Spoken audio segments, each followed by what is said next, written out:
I just wanted. Good evening, everybody. This is Andre Gadera, Chair of Conservation Commission.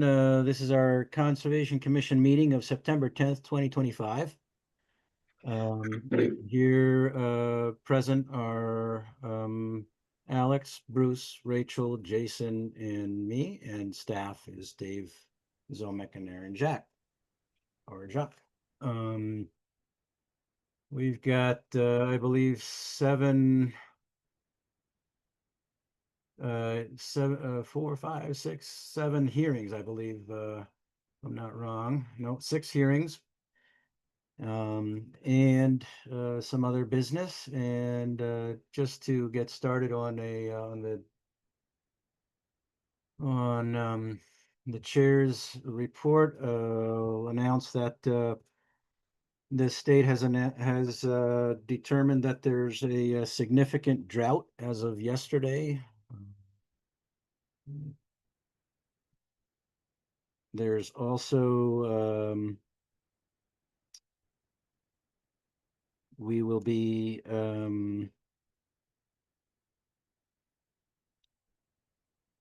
the 317 Shutesbury Road hearing for later on this evening. There was an issue with a butter notification, and that was moved to the September 24th at 7:15 p.m.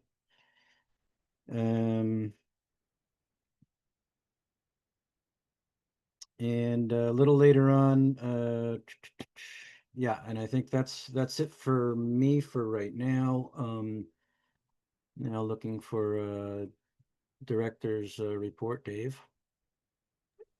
Bruce has a question or comment first. Go ahead, Bruce. The same applies to hearing number 5. Announce the hearing will be open on the 24th. So hearing number 5, let me just get you real quick. Hearing number 5,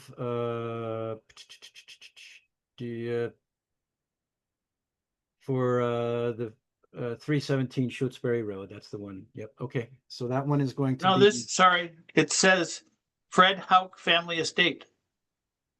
Yep. Oh, it is 317. I'm sorry. My apologies. I misunderstood. It's a little confusing because it's on the top and the bottom. Right. Okay. We're on the same page. All right. So with that, we'll get Dave to give your director's report. Sure. Thank you, Andre. I'm going to move fairly quickly because I know you all have a full agenda.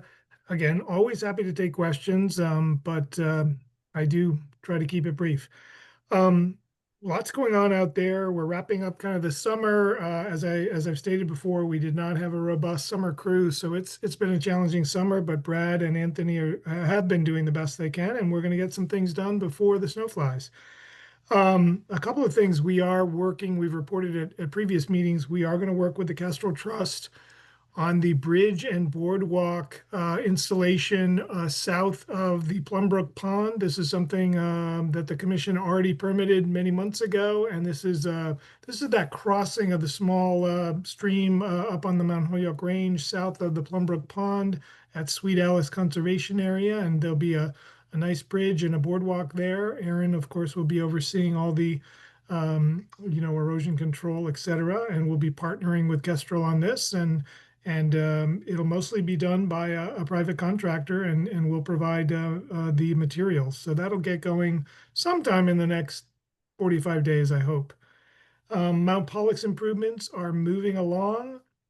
We still got some work to do up there, but there is a short ADA trail off the extended parking lot at Mount Pollux.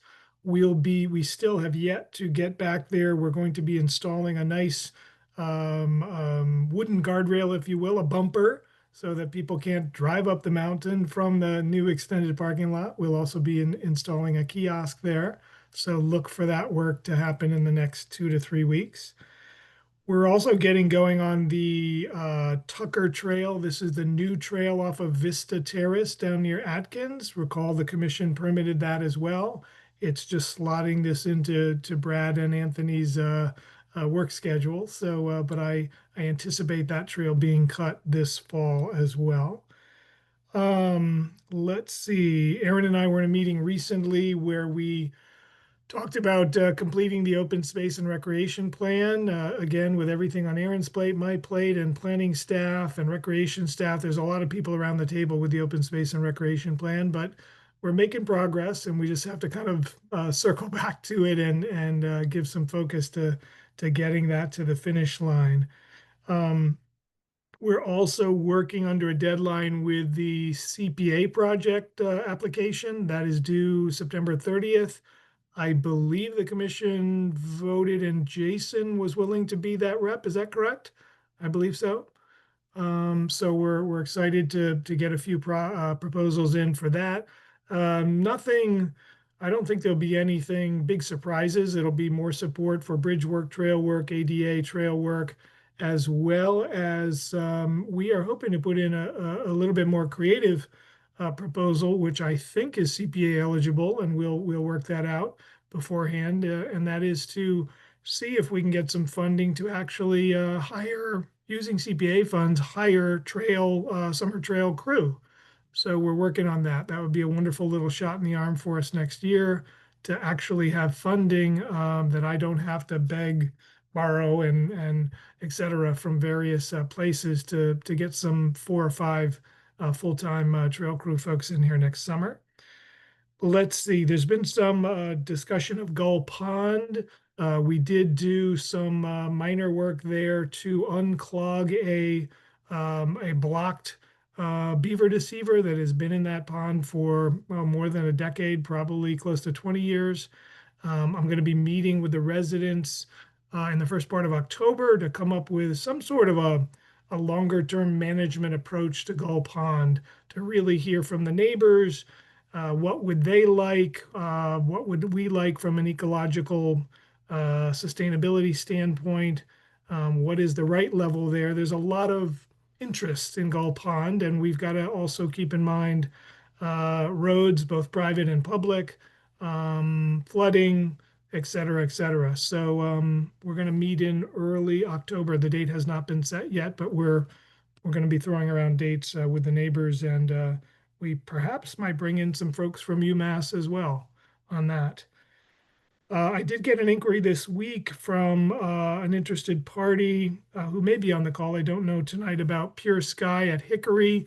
I unfortunately, Aaron and I both have not had a lot of time to connect about what are the final steps, hopefully the final steps in completing the project at Hickory, the solar project.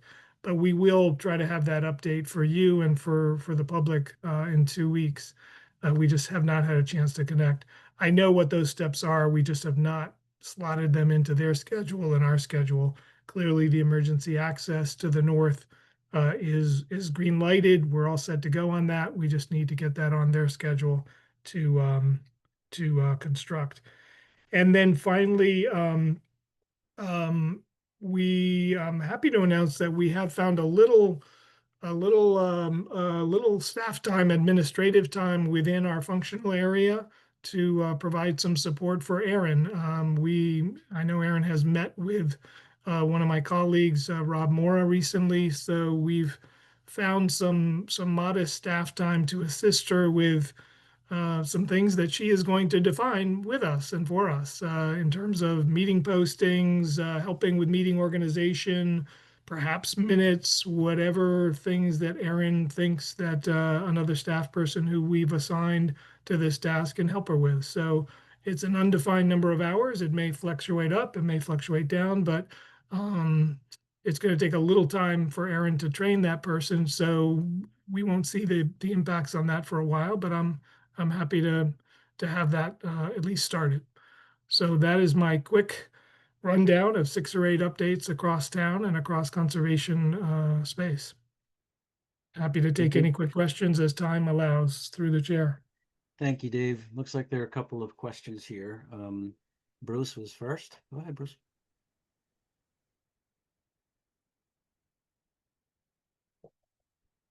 Sorry, Bruce, we can't hear you. Now we can.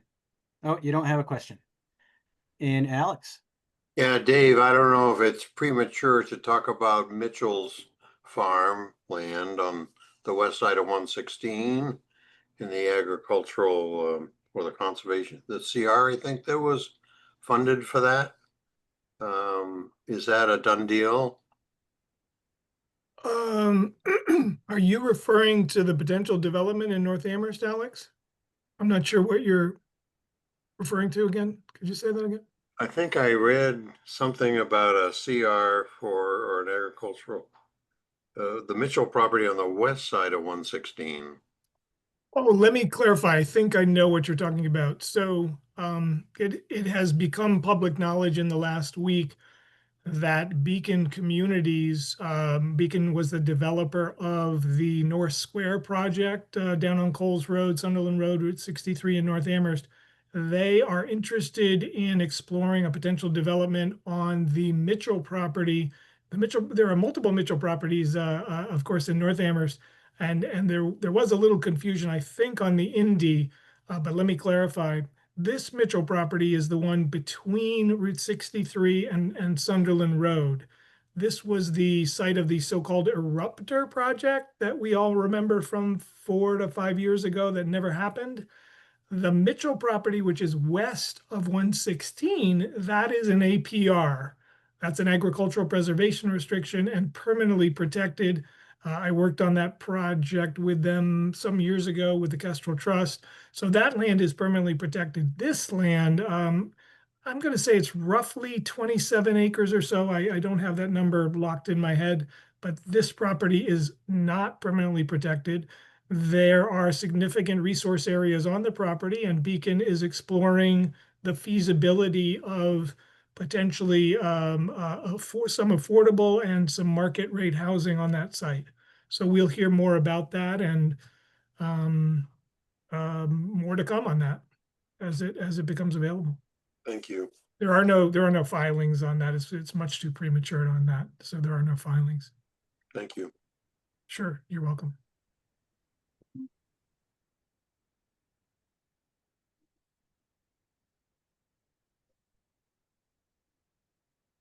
Andre, you're muted.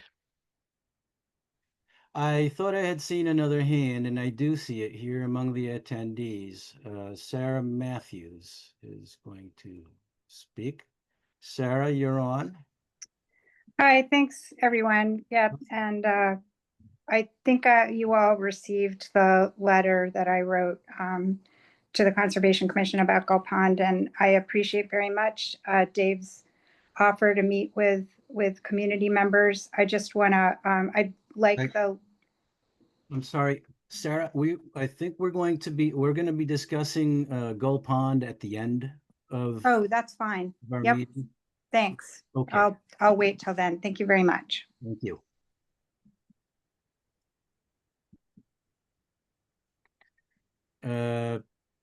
I don't want to mess up, and I'll just do remove permission to talk, or how do you already did that? Thanks, Aaron. Okay, well, with that, I have a question, Dave. We've been down 2 commissioners for a month and 1 commissioner for 2 months. What have we done to fill these positions?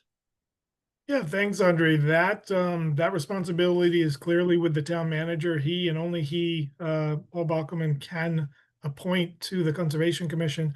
I know some interviews have taken place. Paul is away this week, but as soon as he is back on Monday, I will again bring it to his attention that we need to re-up some of these positions. I know some interviews have happened. I know there are CAF's citizen activity forms. Sorry about that. CAFs. Those are what you file if you're interested in a committee, being on a committee or board. I encourage anyone listening on this call, please, across the board, we are looking for, across the organization, the town, we are looking for more people to serve on committees and boards. Concom is one of them, but many other boards and committees need people. So by all means, if you're interested, go online. It's the CAF can be filled out on the town website. And Paul is very aware that we are down members, as are some other committees. So he is slowly working through that. The process is to fill out a CAF, indicating your interest, a resident of Amherst. It can only be a resident of Amherst, their interest. Interviews are then scheduled.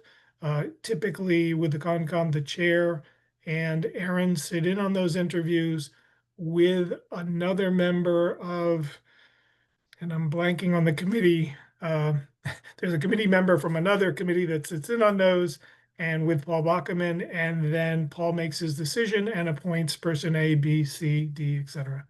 to committee, whatever it is, planning board, ZBA, or not ZBA, sorry, planning How board, many people are Concom, being and looked many at other right now? boards and committees. Sorry. How many people are being looked at right now? How many applications are being looked at? Let me correct myself. I threw in planning board there. I think planning board and ZBA are town council. Sorry, I'm a little tired tonight. I don't know off the top of my head, Andre. I'm not in that, but there's 3 to 5 people in that mix right now, is my understanding. All right. Yeah, if you can find out for the next one, next meeting, we're we're down, and if one person, 2 people miss, or one person misses and the other You don't have a quorum. Yeah, yeah, so we're kind of up against the wall here for a couple months, so that'd be great. sure thing. Okay, well, with that, we'll move to hearings. Should we speak of, Aaron, should we speak of land use applications yet, or it looks like it's time for us to start our hearings? Is that right? It's totally up to you, Andre, if you want to do the land use applications first, or if you want to table that until after we cover the hearing, since it's already 7:20. Yeah, let's start with the hearings. Okay. All right, so we have some, we have hearings today, general procedures for the hearings. We'll get 20 minutes for each hearing, 5 minutes for a presentation by the applicant, 5 minutes for staff comment, 5 minutes for public comment, and then 5 minutes for conservation commissioners. Each person from the public is allowed 2 minutes max during their comments.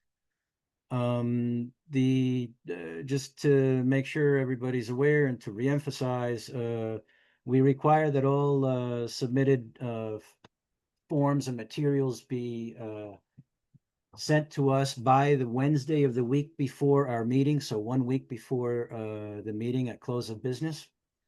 And if you're presenting, just please clearly state your name, address of the project, and as well as who you're representing and what your preferred pronouns are. And for members of the public, state your name, address, and preferred pronouns, please.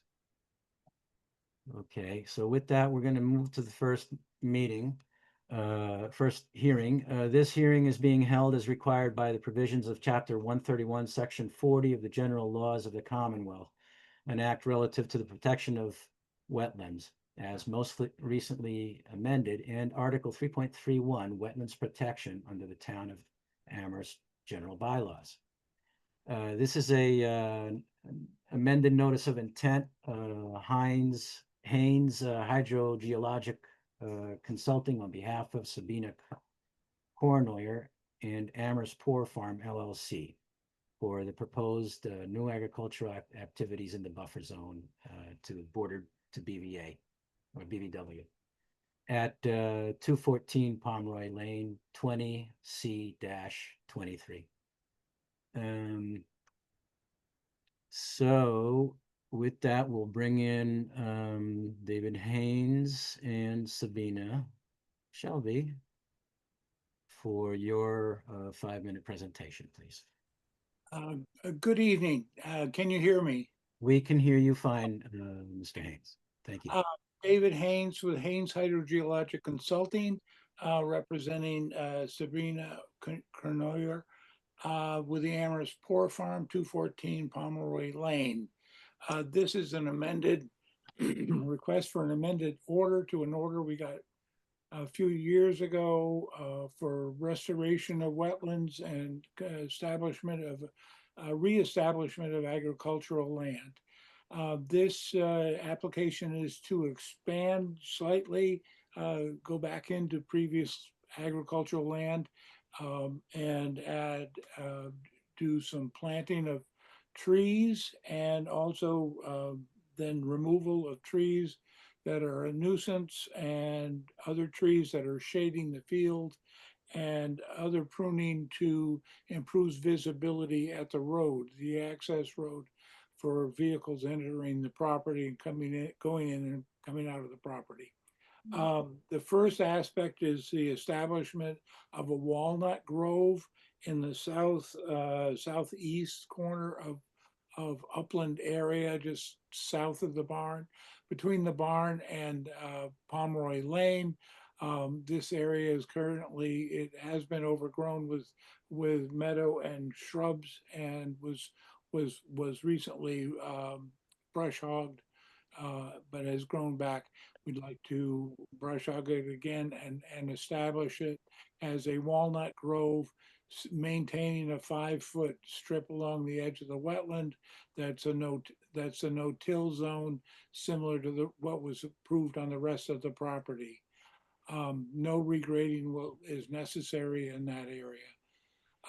Just north of the barn, there are 2 large white pine trees that are shown, thank you, Aaron, that are very large and in danger of falling. One of them has already lost half of its tree, half of its mass, and we would like to remove those and leaving a grove of maple trees between that area and the wetland. So, and no stump removal and no no regrading. Another area over to the northeast is an area of pine grove, a row of pine or area of pines that they would like to remove because they're getting bigger and casting shade onto the field, and they'd like to reestablish that. That area is outside of the riverfront area, but parts of it are within the buffer zone to the bordering vegetated wetland. It's also within a natural heritage district, and it has been reviewed by Natural Heritage with a time of year restriction for doing the work. That has been approved. It is a no take under the Wetlands Protection Act.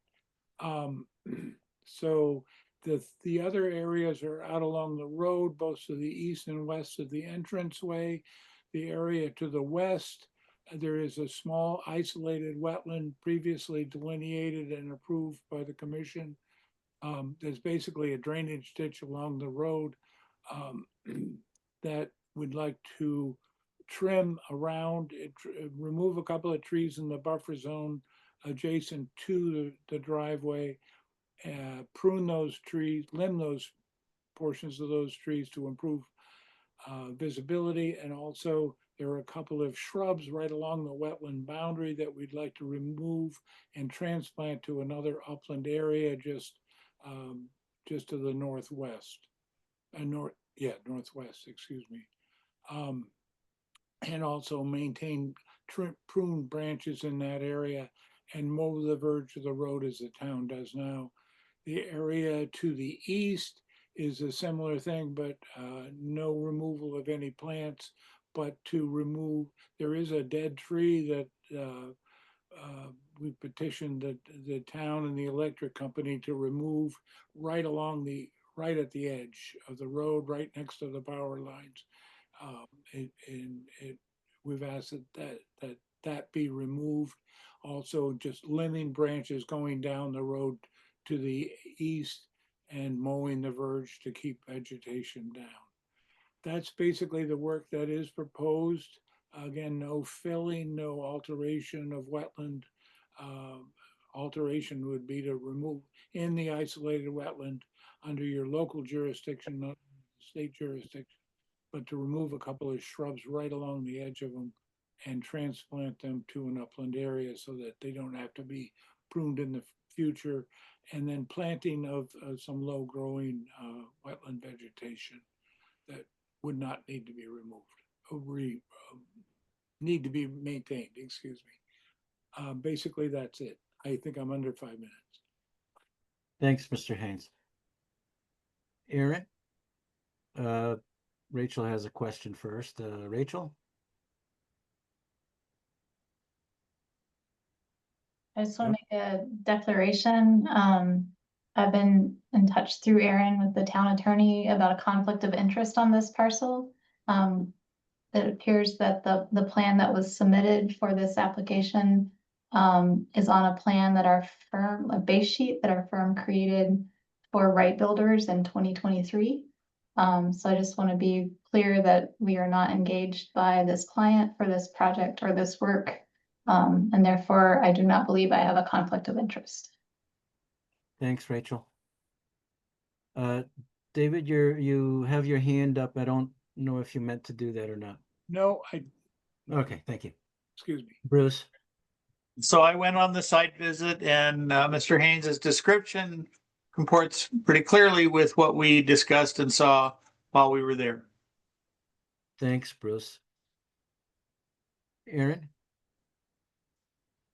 Yeah, so thank you. I drafted an order of conditions for this project, an amended order of conditions, and added that's been uploaded onto the public packet for everyone. And I basically just added some additional conditions primarily to address the work that's proposed associated with that isolated wetland in the along the roadway. To make sure, you know, there's some native vegetation in there that is well established, and just trying to make sure that that's not cut, and that the applicant had agreed that they would replant those elsewhere, and preferably in that wetland or as close to that wetland as possible. So yeah, I think just I maybe added like 6 conditions, but they're all pretty in compliance with the permit that was already issued. And I sent it to the applicant and they were in agreement with the conditions ahead of the meeting. Thanks, Aaron. And I've seen the property and yeah, Bruce, I think that was a really good description of it. Now we're looking for the public. I don't see any hands up, but if you're among the members of the public and you have a question, if you don't mind raising your hand, I'll include you here for your comment or question. I see none. So now we'll move to the commissioners. I do have, let me start out with a question. David Haynes, how far in are you looking to mow from the road along those isolated wetlands? Basically, it's just the verge of the road. What the town does now is basically one brush hog width. There's a grass strip, 3 to 5 feet, 5 feet, 6 feet, maybe. Yeah. Okay. But no closer than what's been currently done. All right, thanks. Do we have any other questions? Any questions from the other commissioners?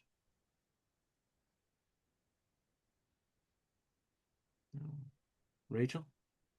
Yeah, I wasn't able to attend the site visit. I'm really sorry about that. I couldn't tell from the plans what the site distance that was needed for clearing, if the clearing is beyond what you need for visibility there. Bruce, could you tell? The side of the road that is adjacent to this wetland is the downhill strip that comes, and the cars go really fast. Even while we were there, we felt somewhat uneasy. So I think as long as they keep hand pruning to give sightlines for themselves, they're the ones probably who go in and out the most, just to feel that there is enough vision up hill, and then for the other side, it's not quite as important, but they were going very fast there, and I think we should enable them to hand cut and prune as much as they feel is needed to be safe. Okay. Excellent. Yeah, I was a little concerned about that, about getting into the that isolated wetland.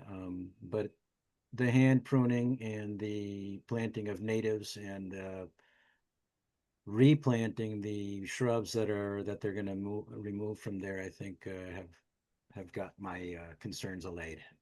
So, well, with that, then we're looking, Bruce. I move to close the public hearing and issue an amended order of conditions for DEP number 0890685 pursuant to Wetlands Protection, Town of Amherst General Bylaws, Article 3.31 and regulations, and the Wetlands Protection Act with boilerplate conditions under both the Wetlands Protection Act and Town of Amherst General Bylaw with noted special conditions as drafted. Second. There's Bruce with a motion and Alex seconded. Alex? Aye. Rachel? Okay. Jason? Aye. Bruce? Aye. And I'm an aye. So David Haynes and Sabina Shelby, thank you for joining us tonight, and we'll see you around. Good luck. Thank you very much, and thanks to Aaron for all her help. Thank you. Best of luck. Thank you. Hearing number 2 is next. This meeting is being held as required by the provisions of Chapter 131, Section 40 of the General Laws of the Commonwealth, an act relative to the protection of wetlands, as most recently amended, and Article 3.31, Wetlands Protection under the Town of Amherst General Bylaws. This is a request for determination from CISA, Community Involved in Sustaining Agriculture, on behalf of Friends of Improved Drainage, for work to propose work to dredge 67 cubic yards of sediment along an 800-foot section of land underwater, bank and bordering vegetated wetlands, associated with an intermittent tributary of the Mill River,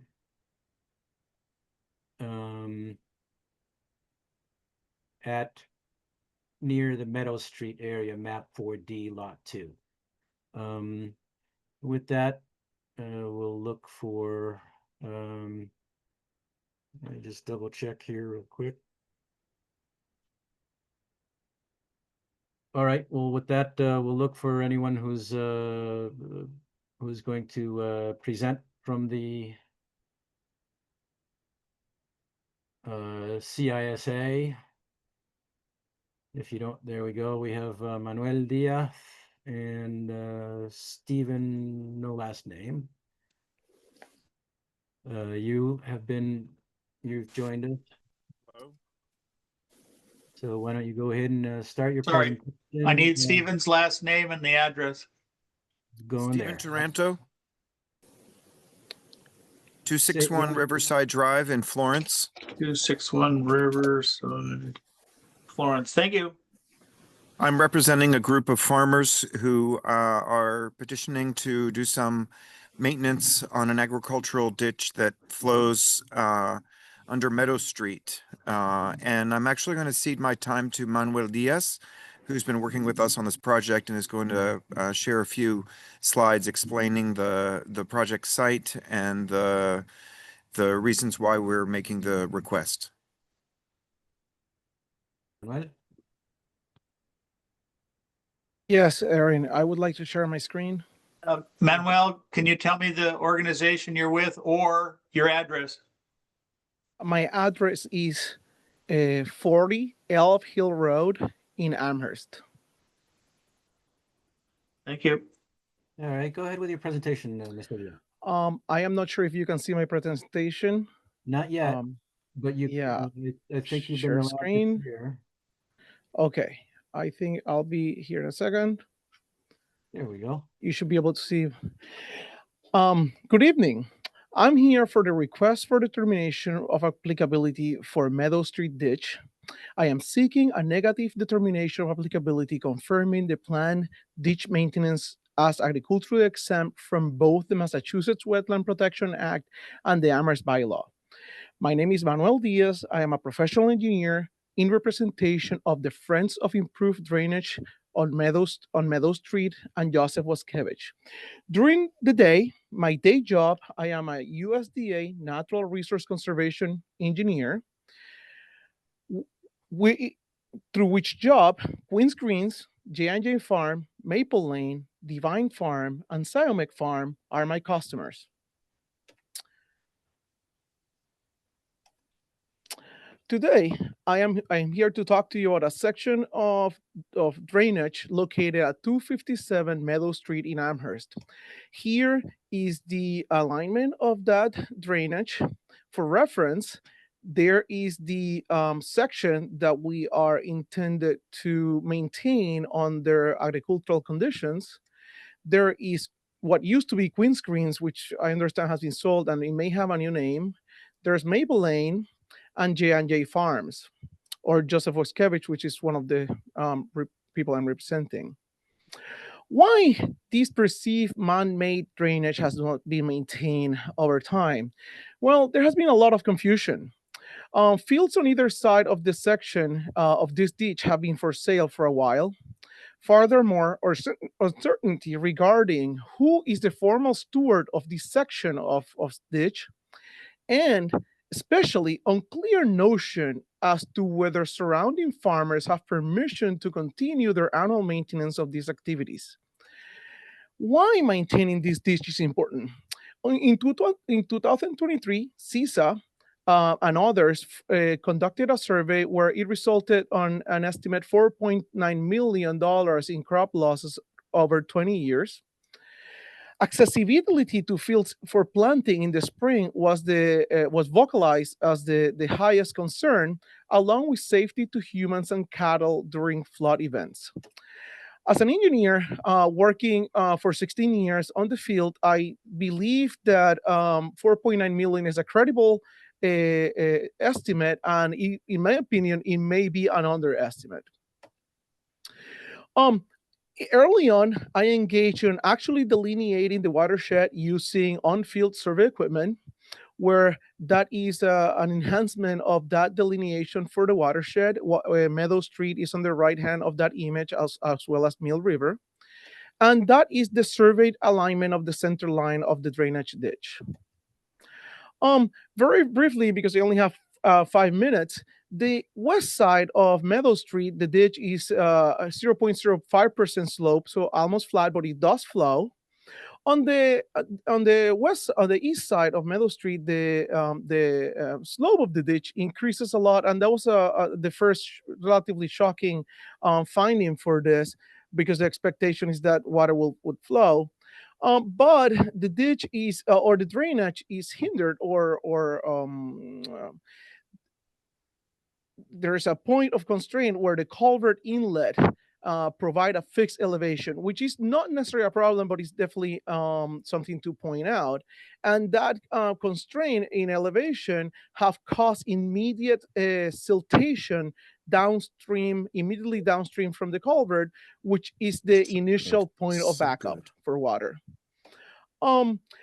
More importantly, and not obvious from the road, there are 3 points when it looks like humans have activities that open up vegetation along the drainage that resulted in improved vegetation or planting, even invasive growth along the drainage, who has further constrained flow and promote siltation.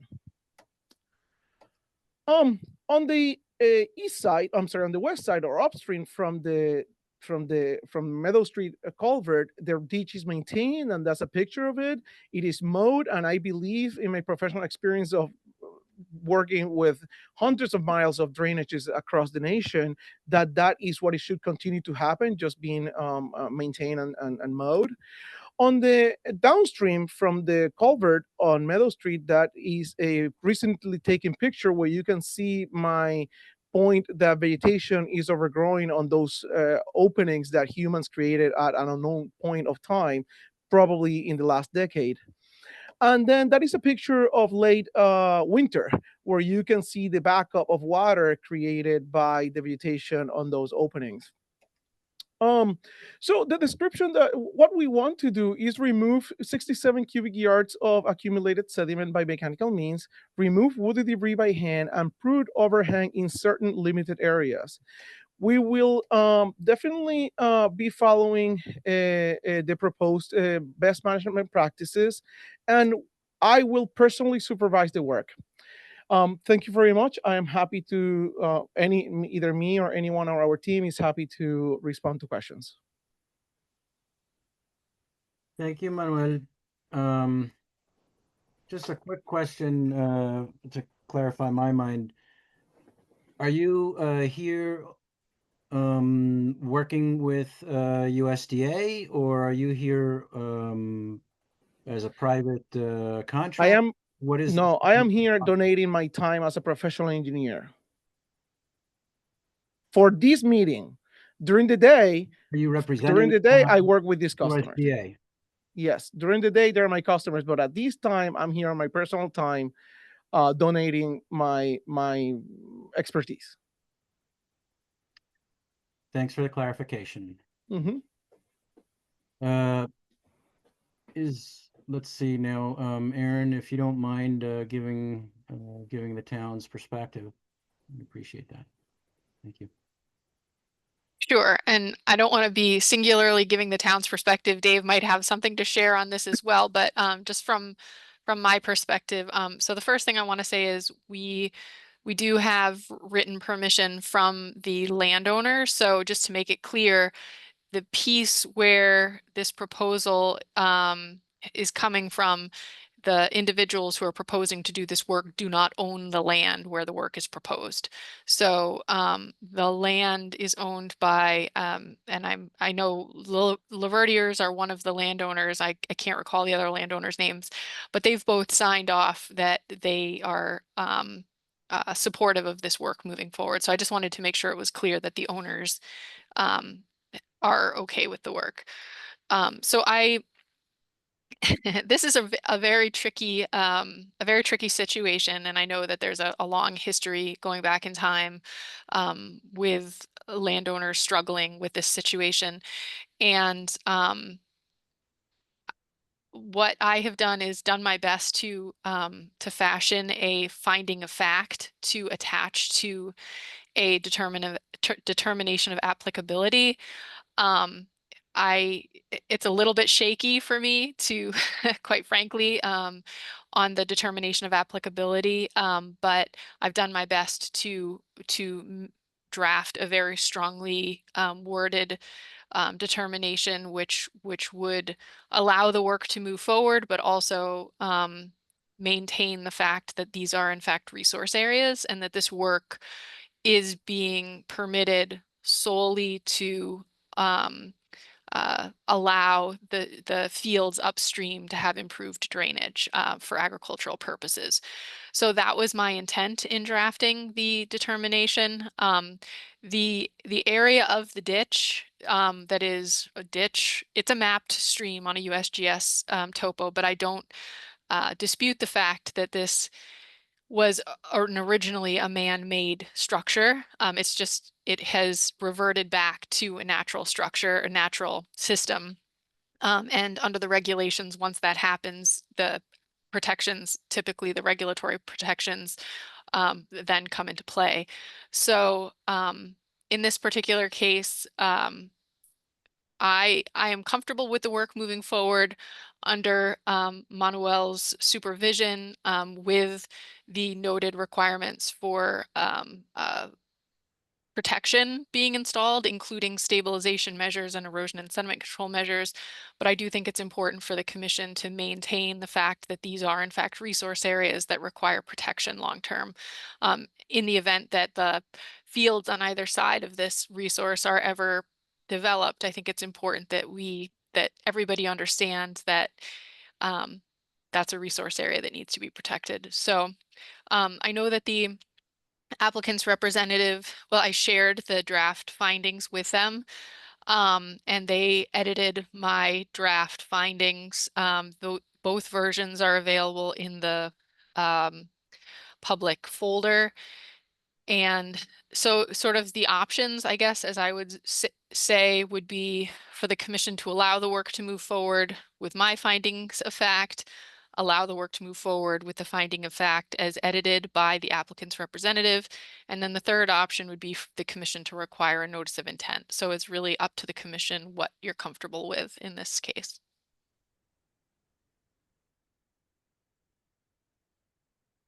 Thank you, Aaron. Dave. Thanks, Andre. I should probably start with a simple apology. I did not review this. I didn't have time to review this in any great depth. I did not realize that actually a family member might be referenced in this. Our family farm is on Meadow Street. So for full disclosure, the Zomek farm, I believe, is referenced in this as part of this coalition of farmers that is working to move this project forward, this initiative forward. So I have no financial interest in our family farm. I have historically met with the farming community that does have a vested interest down there. I believe the watershed map that Manuel shared does not include the Zomek farm. I could be wrong, Manuel. You could correct me on that. You're correct. It But, does not include. Just to clarify, the Zomek farm is not in that watershed. But again, I have met with and worked with the farmers on Meadow Street with APR Farms for quite a long time. Aaron and I have spent a number of hours out there through the years with Manuel, many of the farmers who are listed and others who are not. And this has been a perplexing problem for over 2 decades. So I'm not going to get into the details. I think Aaron has studied them with Manuel and the proposal that's been put forth. I would just, ask the commission to thoughtfully review the proposal that's before you and perhaps see if there is a way to move forward. I do want to recognize what Aaron said at the end, which is the 2 fields on either side of this waterway have been for sale and have not been in agriculture for more than 2 decades. I don't know as they will ever be in agriculture in the future. They might be, no one can predict, but I just want to make sure that any actions we take today don't in some way negatively impact that waterway in the future. So I think the proposal before you has been well crafted and is limited in its scope so that essentially we can see, will this work? Will this move water from west to east to the Mill River and help drain those fields that are being impacted by water both in the spring and fall? So I would defer to Aaron and Manuel for specifics. Thank you, Dave. With that, let me see, have we had the public, if the public has any questions, any members of the public who would like to ask any questions of on this project or have any comments, please raise your hand. I'll include you. I don't see any. So now, commissioners, any questions from the commissioners? Rachel. Yeah, I had a more of a logistics question. If we issue an RDA, a negative determination RDA, can that be amended? Say, for example, they do this work and they still have flooding and want to come back with more work. Can that be amended? No. No. Determinations of applicability cannot be amended. Okay. And is there a certificate of compliance requirement for the RDA? I didn't think so. Okay. Okay. And then I had a question for Manuel. What would you be able to take any dredge material off-site away from the floodplain so they're not increasing the floodplain? Yes, one of the agreements with the farmers is that the material will be spread on their fields. Okay.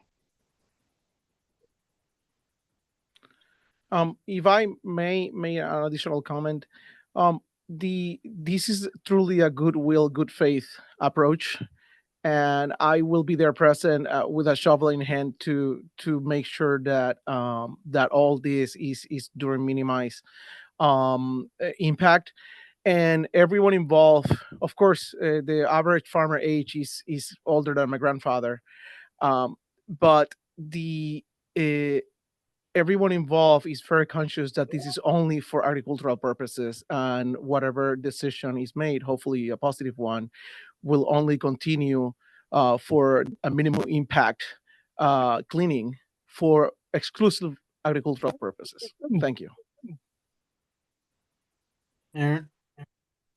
One quick clarification I just wanted to make about the recommended motion that I have on the slide tonight is that whether the commission moves forward with an approval of this work under our bylaw or a denial, meaning going to notice of intent process, in either case, it would be a positive determination under our bylaw.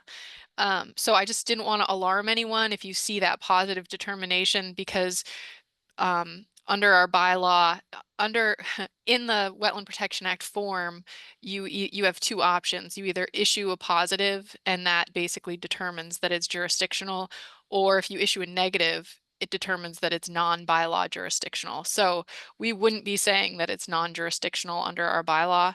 We're still acknowledging that it's jurisdictional under our bylaw, but we would be approving it through the finding of fact. So I just want to make sure that that's clear.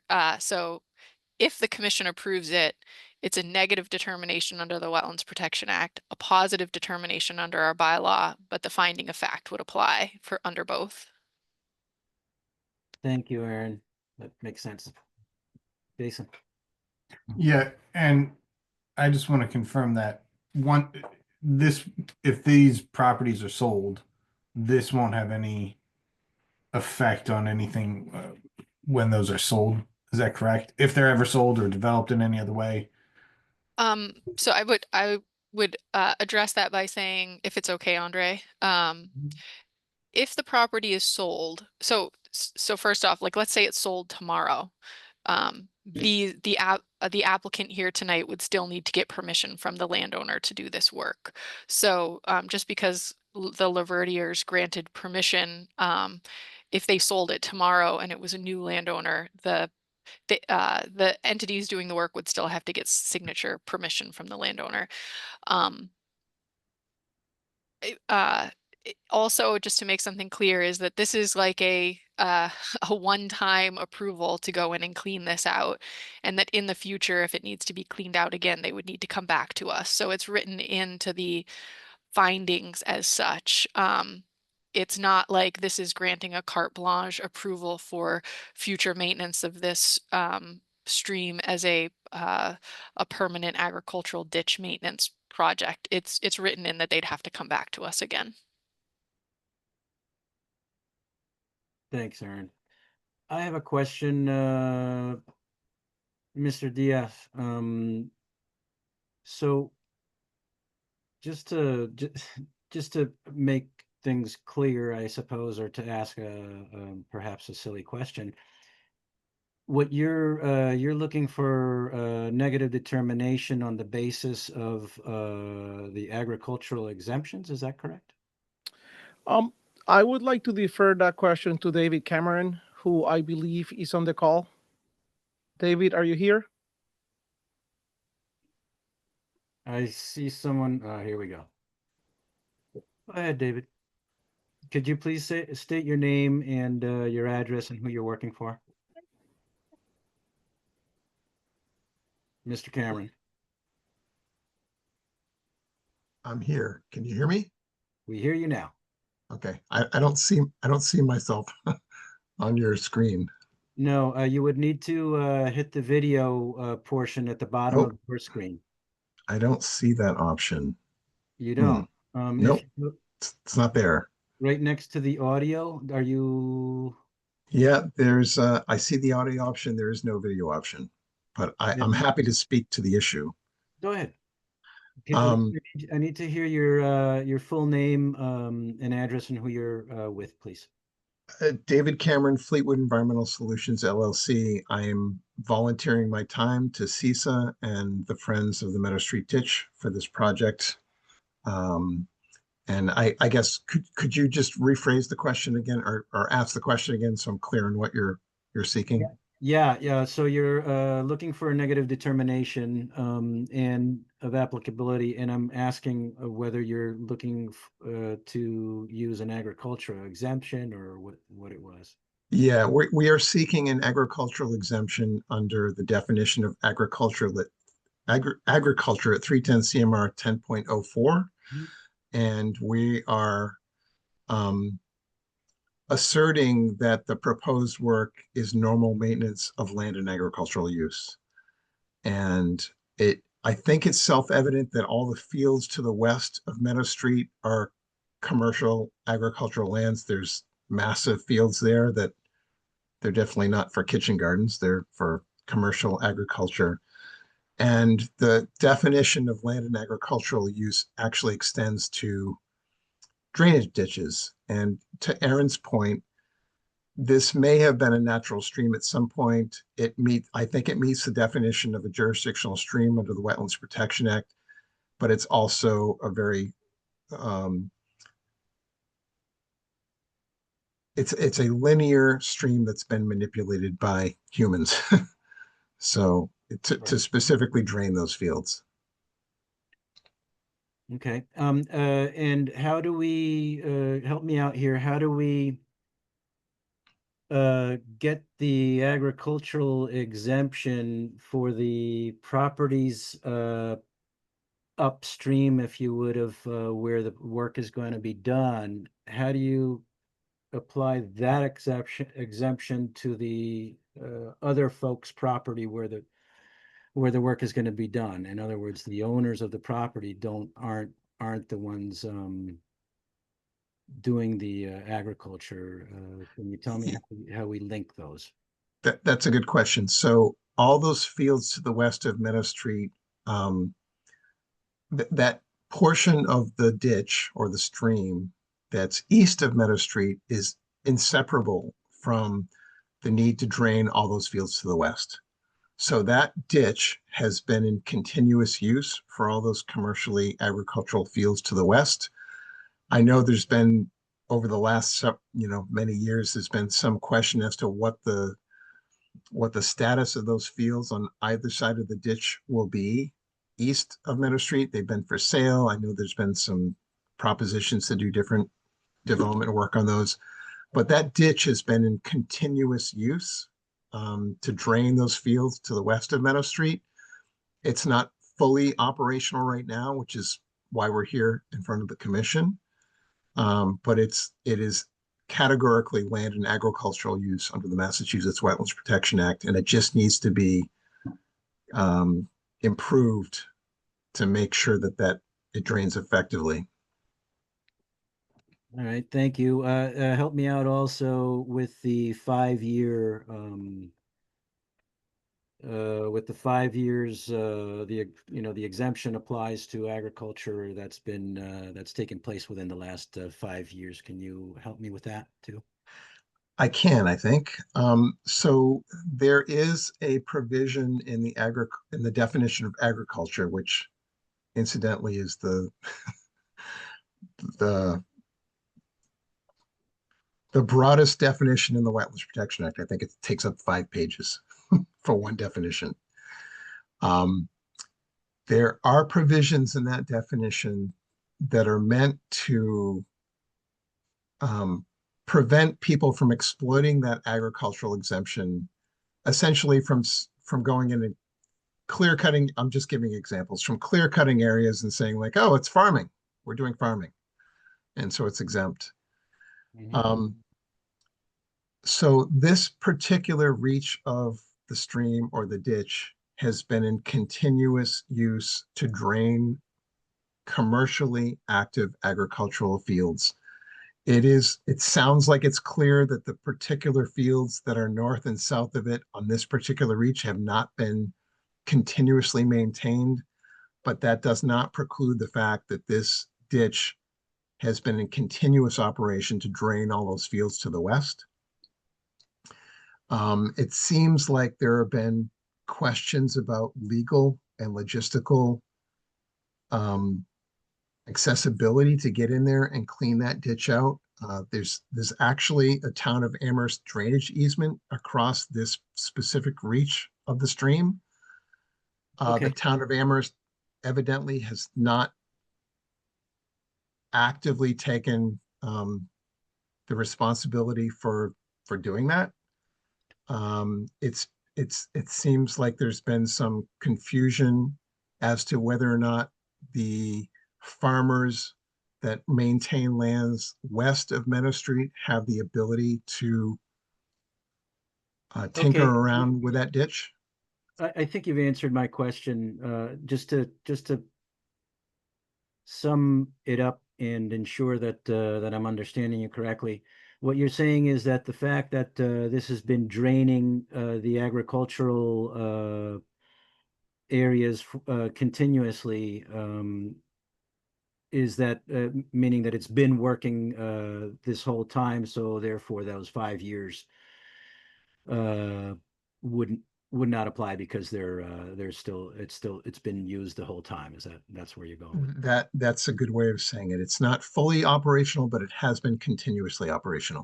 The fact that it's been draining and been used and relied on this is what you're contending, that the 5 year that basically it's been in use continually, right? That's correct, sir.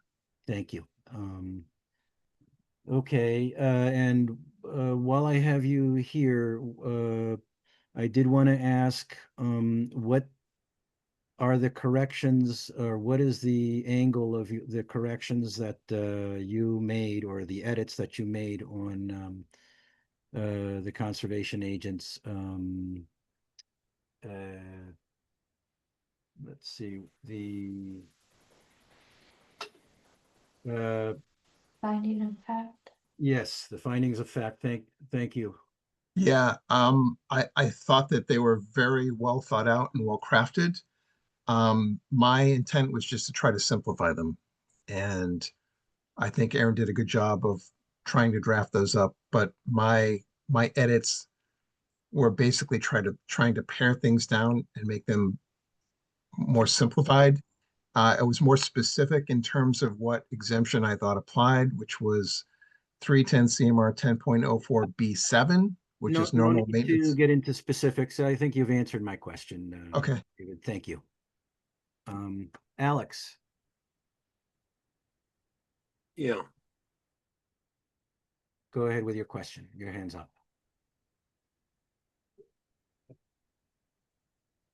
I wanted to start just by saying I think we have an opportunity which is fairly unique to take care of a problem which has existed, according to what Dave said, for a couple of decades. Yes. And I want to first say I have a couple of questions for Aaron, and I want to try and summarize what I've heard so that I make sure I'm correct. Yeah. Is that you okay?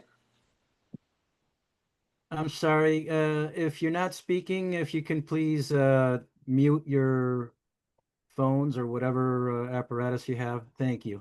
So you're not speaking to me. Okay, so I want to, before I ask Aaron some questions, I want to first say that I don't particularly think we need to require a notice of intent. I think we can resolve this without doing that. But what I heard was that the land on which the drainage ditch wants to be corrected has not been farmed for a couple of decades. So I have a hard time applying the agricultural exemption to the land where the proposed work is to take place, because it has not been farmed for the last 5 years. And Dave said it hasn't been farmed for a couple of decades. That being said, I appreciate that when Erin drafted the conditions, she wanted to make sure that it was clear that it was a resource area if conditions changed in the future. So I want to ask Erin, given the changes that David made to her findings of fact, is she okay with the changes, or would she prefer to not accept some of his changes? And what I'm looking at is in your report, you said we have three options. And personally, I've ruled out number 3, require a notice of intent. But our other two options is to approve your drafting of finding of facts or approve David's corrections to your findings of facts. So my question is directly to you. Do you agree with all his changes, or would you rather not accept some?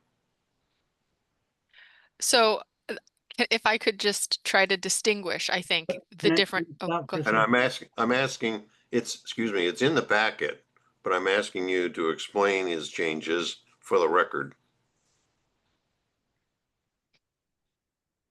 Andrea, did you want to say something before I respond? Yeah, I mean, I think explanations of changes is good, but whether she agrees or disagrees with the with his changes, I don't think is. Yeah, I'm not going to opine on that. What I would say is there's a very fine distinction between the finding of fact I drafted and the finding of fact that David edited. So in my finding of fact, and whether this is legal or not, this is the only way I felt comfortable drafting it, was to basically distinguish that the work is exempt, but the land on which the work is taking place is not exempt. So that is the distinction that I very clearly tried to make. I think when David approached the edits, it was to say that the ditch itself is exempt, like as in the structure of the ditch stream is exempt, as in the physical landscape of it is exempt, as well as the work. So I think that's the distinction that the commission should look at in the findings to make the determination of, is the land and the work exempt, or is just the work exempt and the land is not? And that's kind of how I see it, I guess. So coming back to that, and I see Dave has his hand up. Is that Dave Zomack? Go ahead with your question, Alex. Okay. I'd like to see us find a solution to this. I have a hard time saying that the project or the land is exempt because we've been told during this hearing that it hasn't, the land on which this work would take place on either side of it has not been farmed for a couple of decades. So I have a hard time that somehow the agricultural extension exemption applies. Maybe I'm wrong, but that's my feeling. That said, I'd like to find a way forward so that the work can be done. And I like the fact that Erin has tried hard to make sure that the status of the stream is maintained as a resource. And so without further explanation, I would support what Erin has drafted as findings of fact. Thanks, Alex. Yeah, I mean, we've heard from David that that when I asked him the question what the differences were, he just said it was to simplify. Frankly, I'm not ready to I'm ready to accept what Erin wrote. But let's keep on with this conversation. I think you've heard the explanations from David that essentially what they're resting on is, for the agricultural exemption, is the fact that the ditch has been working for. I got that. Yeah. So just to sum up, I would prefer not to get wrapped around the axle on that legality. but to find a way forward for the work to get done and to preserve the area as a resource area. Okay, I think that's what we're doing here, and I think we're on a good track there, Alex. Thanks. Bruce, I agree with Alex. Rachel. You're muted, sorry. I shared this document, Farming in Wetland Resource Areas Guidance, that parses through that 10.04 section. And it really helps you illustrate the difference between use and land, which I think Aaron's finding of fact is really clear and helpful in that regard. Also in that section that David referenced, the 10.04, under the definition of agriculture, it extends to include irrigation systems, field ditches, channels, grass waterways, dikes, drainage systems, which I could see. I feel it's pretty clear that the agricultural use of that ditch, as it's related to the functioning and continued agricultural use of the farm, those are inherently use-wise tied. And I agree that the land itself that ditch sits on is not an agricultural use, but the use of the ditch tied to the farm is still active. And I think that distinction of use versus land, that layering, the legal layering, I think is legit with what is proposed here to do. And I would lean toward I've read Aaron's finding of fact and David's finding of fact several times over, and I kind of am leaning towards Aaron's finding of fact, especially related to item number 6. Thanks, Rachel. Are you were you holding up farming in wetlands resource area? Yeah, I think it flipped on the screen. Yeah. Today, yeah. Yeah. Excellent publication. Thank you. Aaron. I just wanted to make one small clarification. On this RDA, we were asked whether the work is subject to jurisdiction. That is what my finding of fact aims to address. We were not asked whether we're confirming resource area boundaries. We were not asked whether the area is subject to jurisdiction. Thanks, So, Aaron. So just to kind of poll a little bit, I'm for the negative determination and for Aaron's determination of fact. Are we kind of along the same should we consider the other options? What are you guys thinking? Rachel? I'm for a negative determination with Aaron's finding of fact and a positive determination for local wetlands jurisdiction. Mm-hmm. Is there anyone who thinks differently? All right, with that, I'm looking for a motion then. So my suggestion is that the motion be modified to say at the end, referencing the findings of fact as drafted by town staff. And that's a really good suggestion. Thank you. Yep. All right, so I'll move to issue a negative determination under Wetlands Protection Act, checking box 5 as an agricultural exemption, referencing attached findings of fact, and to issue a positive determination, checking box 5, approving the work under the Town of Amherst bylaw regulations through the determination of applicability and referencing the findings of fact as drafted by town staff. Is Jason with a motion? Second. Alex with a second. Alex? Aye. Rachel? Aye. Bruce? Aye. Jason? Aye. And I'm an aye. So Stephen, Manuel, and David, thank you very much for presenting and for your well-answered questions. I appreciate your time and wish you luck. Thank you, everybody. Thank you very much. Have a Thank good you all evening. very much. Thank you. Okay, we are Hooray.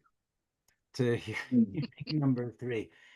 This hearing is being held as required by the provisions of Chapter 131, Section 40 of the General Laws of the Commonwealth, an act relative to the protection of wetlands as most recently amended, and Article 3.31, Wetlands Protection under the Town of Amherst General Bylaws.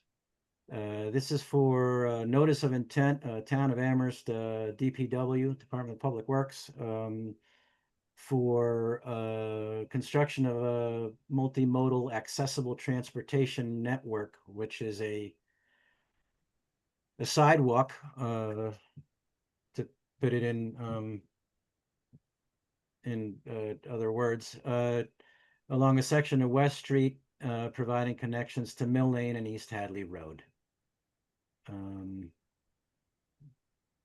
We have for the town DPW, if you don't mind raising your hand to present. Chair, we still have Manuel on. Manuela. I'm sorry? I still see, Oh, Manuel? Yeah, okay. yeah, is he on the next hearing? No, he's not. I will remove him. There we go. All right, is there anybody from the town DPW who's going to be presenting tonight?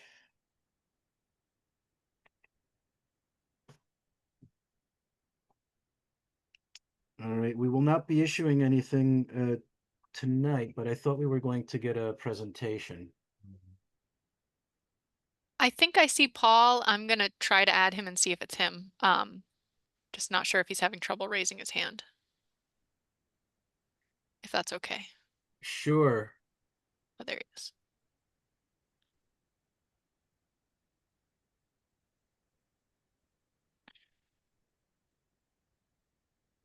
Hello, everyone. This is Paul from the town of Amherst DPW. Hey, Paul. How you doing? Good. Tell us your last name as well. Dethier, Dethier. Thank you. Actually, I'd like to share my screen if possible. Yeah, absolutely. Do you know how to do that?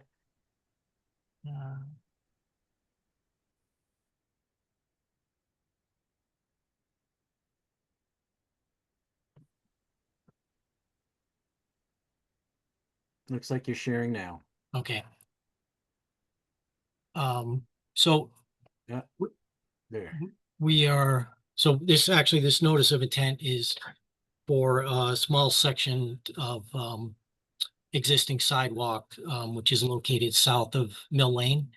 The project site is the dashed line here, which is approximately 0.7 acres.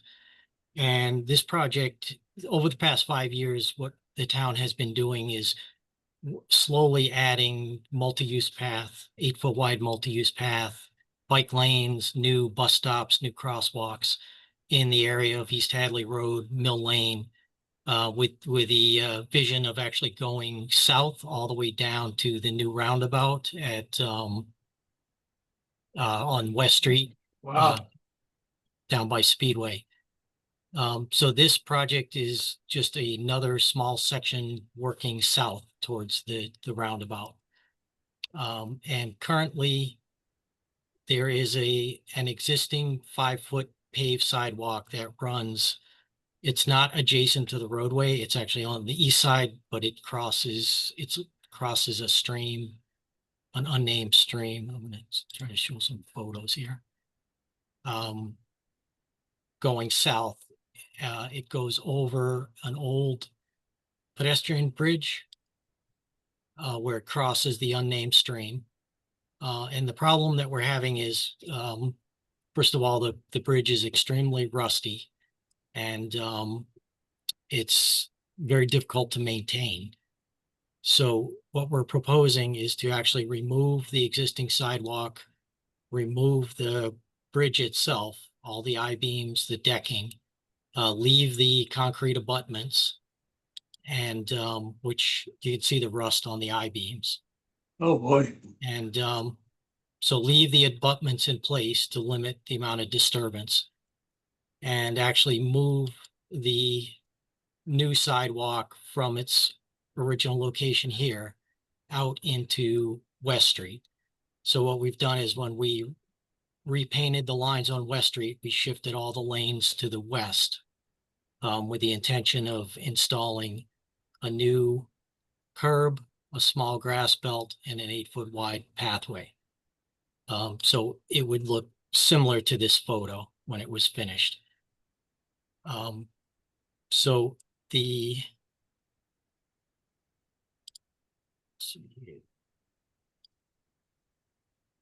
and so the work itself is not within the 100-year floodplain of the Fore River. It is within riverfront area. We did have Beth Wilson from our department flag the wetlands on the east side of the project. So we're within the 100-foot buffer zone. We did send a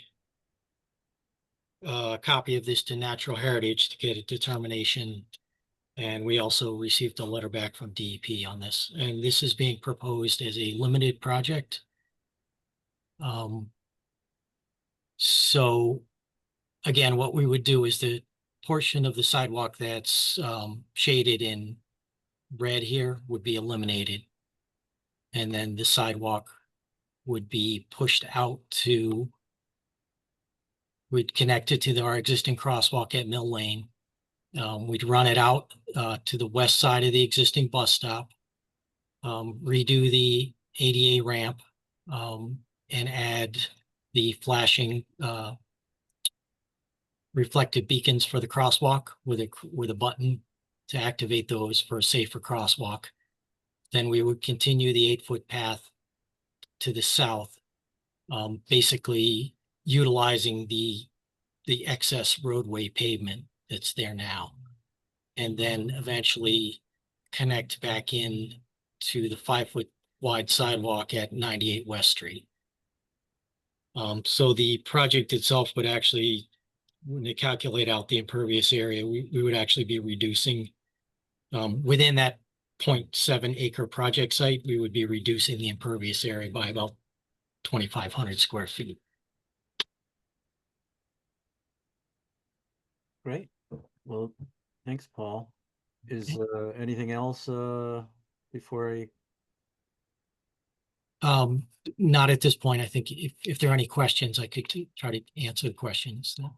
All right. Thank you very much. Thank you. Hang on there. Aaron? So I did have a couple questions for Paul, which I sent to him via email, and he responded to, primarily regarding the length of time that the work was going to take, and also just discussing sort of the phased approach of the work, because my understanding is that the sort of restoration work to remove the existing sidewalk and the work to remove the existing bridge will be done internally by DPW, while the work along the roadway to reconfigure the new sidewalk will be done by a outside contractor. So I was trying to reconcile, like, who will be monitoring the site, who will be ensuring that erosion controls are being maintained and functioning. And from what I understand, Paul's going to be out there supervising during the DPW work and during the contractor phase of the work. So I didn't have an opportunity to draft the order of conditions for tonight, but provided that Paul's okay with us incorporating conditions that DPW would be managing and submitting monitoring reports during the project timeline, I'm completely satisfied with that. And I guess where I'm at is I'd be comfortable closing the public hearing tonight and then issuing the order at the next meeting once I've had a chance to draft it. All right, Aaron, thank you. Looking for public comments or questions? Anyone in the public, if you raise your hand, we'll give you a chance to speak or ask a question. In the meantime, Dave Zomek is going to speak for the town as well. Hi, Paul. Thanks for being with us tonight. 2 quick questions. One is, the map you showed, the plan, if you will, was a little small. How wide is the setback, the green space between the sidewalk and West Street? Actually, we're only able to get a 3-foot grass belt.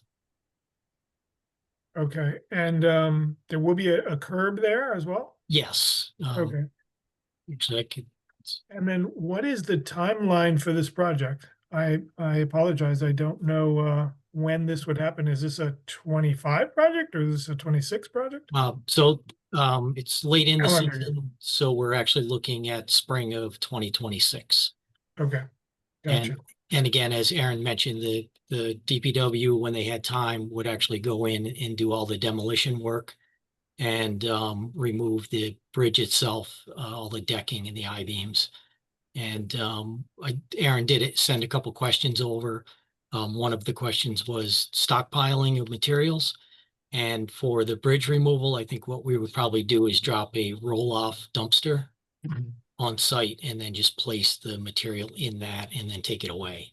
So we wouldn't be actually creating a stockpile area. Every day we would load trucks and just take the trucks back to the DPW out to unload. As I recall, there's been some work that Eversource has been doing there in the last couple of weeks. Is I that noticed that today. I wasn't sure if it was Eversource or Verizon. I don't think there's any disturbance. I think they're working up on poles is my Yes. quick observation going by at 35 miles an hour or whatever. Thanks, Paul. All right, thanks, Dave, as well. I don't see any hands up from the public, so if there's any questions from commissioners. I went and saw it, was it last week, Aaron, maybe? Or maybe the week before that. And it looks pretty straightforward. And I had the same question, Dave, that you did. I was concerned about a curb or no curb there, and yeah. Anyway, Jason, go ahead. This is another question about kind of the curb, no curb. Is there a reason there appears to be a bike lane to the west of the grass? Is there a reason why you're not moving the grass out and putting the bike lane on the east side of the curb so that it's a protected bike lane?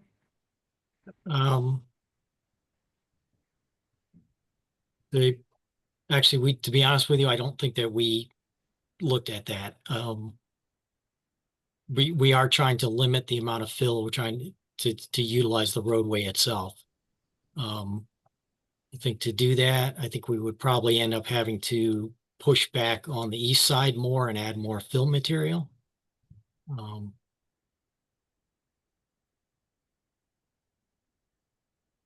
Okay, it's not really it's just a question about since you're going to be doing all that work there and you've restriped and the bike line, I don't believe is striped in that area. It would be nice to have a protected bike lane, but that's not, I fully understand that it's not a resource area question. So just an observation.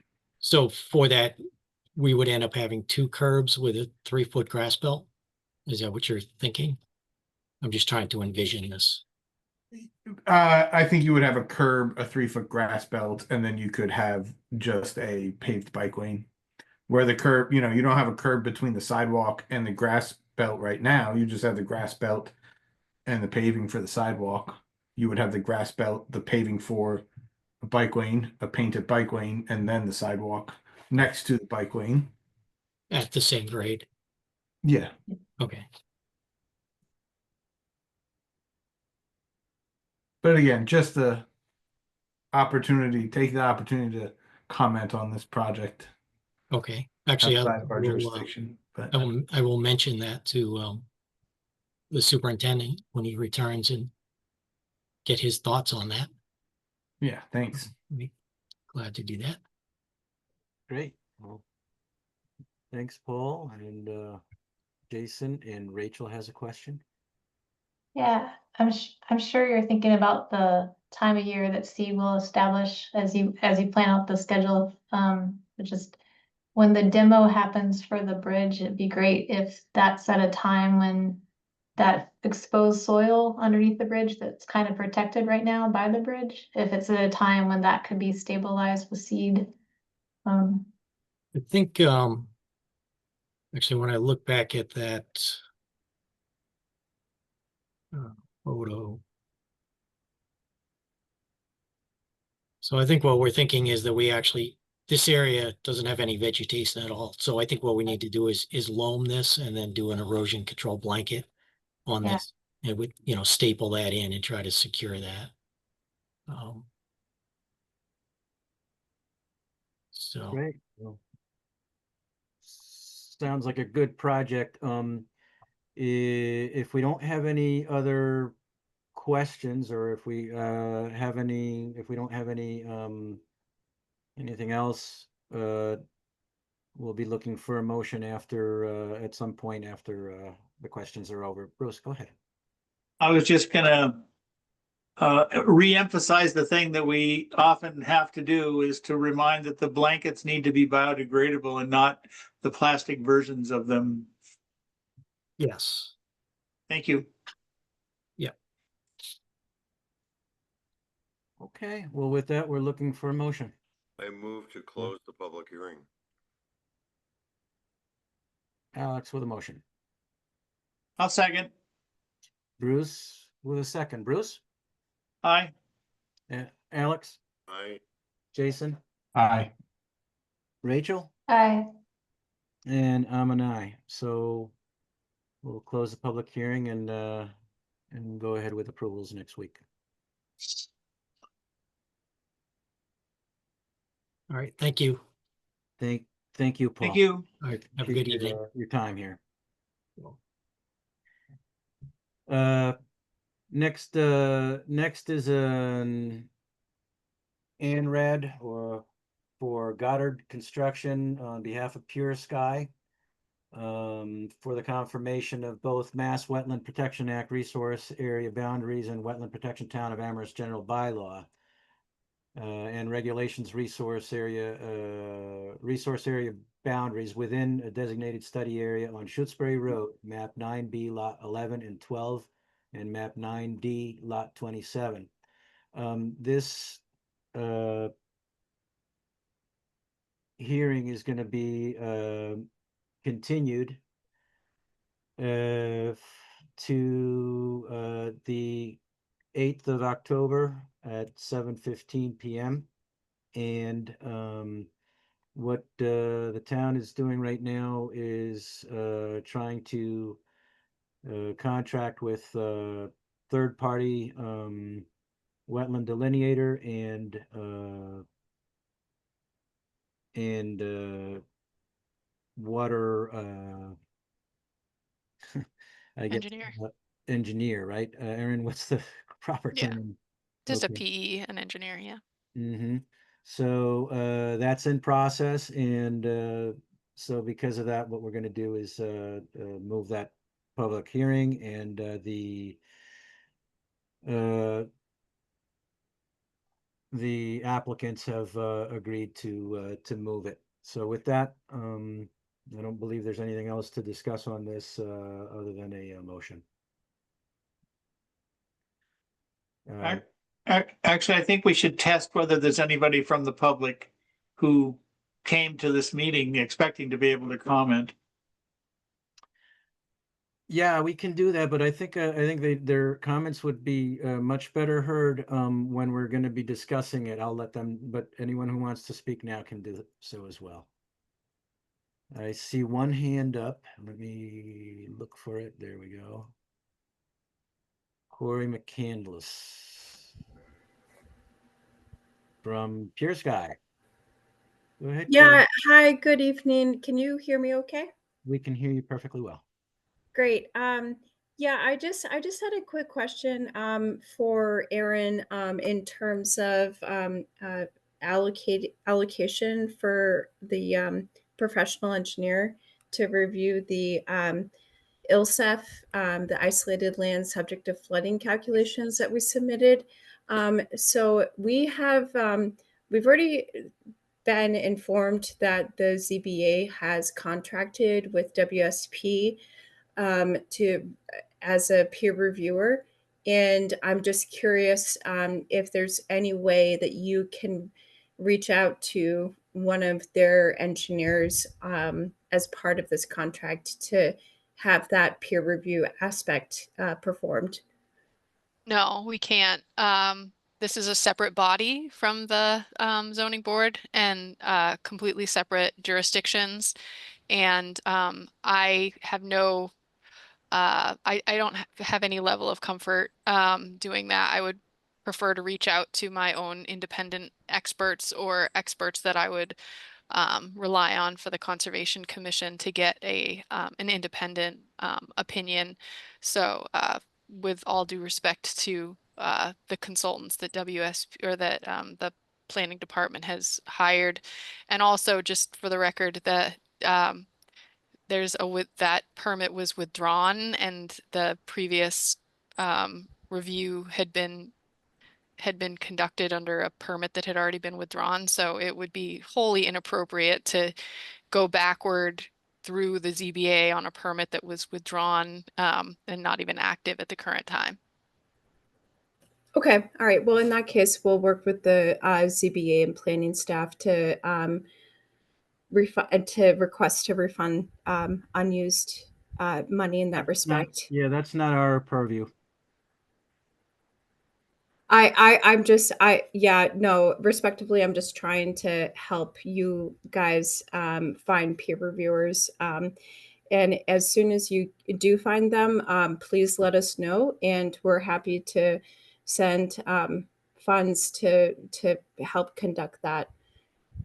At least that was Okay. the instructions that we had received last time we went through this exercise. Thank you.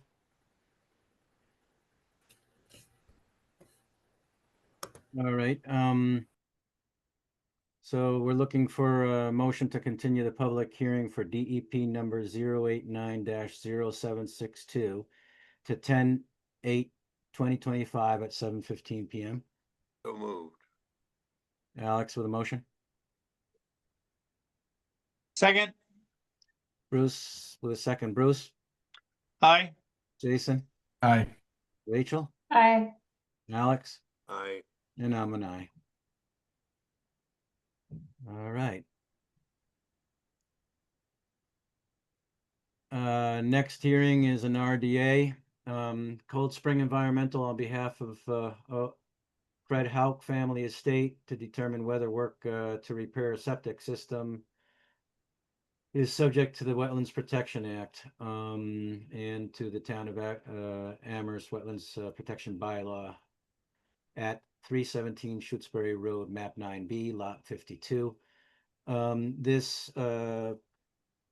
This hearing is going to open on 9/24/25 at 7:15 because the abutters, there was an issue notifying the abutters. So with that, just so you all know, this is being moved to the 24th, to our next hearing, our next meeting. Hearing number 6 is Ty and Bond on behalf of Cooley Dickinson Hospital for after-the-fact permission to conduct vegetation removal and long-term invasive species management in the bordering vegetated wetland and buffer zone at 170 University Drive, map 13D, lot 9 and 49. We have Corey McCandless still with a hand up out in the public that for Pure Sky. Thank you for putting your hand back down. But I do see Kate Wilkins. You have been added to added as a presenter, Kate. Hi, Hello. how are you? I'm doing well. How about yourself? We're doing well. Good, good. All right. Why don't just hang on one second if you don't mind to get my No problem. thoughts straight.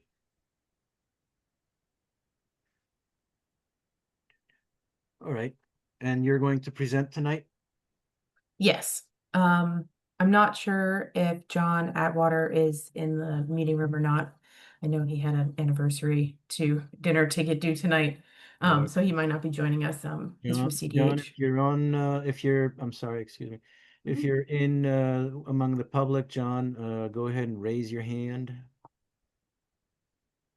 Tell me his name again, John, what's his last name? Atwater? Atwater. Yeah, I'm not seeing that name among the other attendees, so why don't you? No get- worries. Okay, No worries. all right.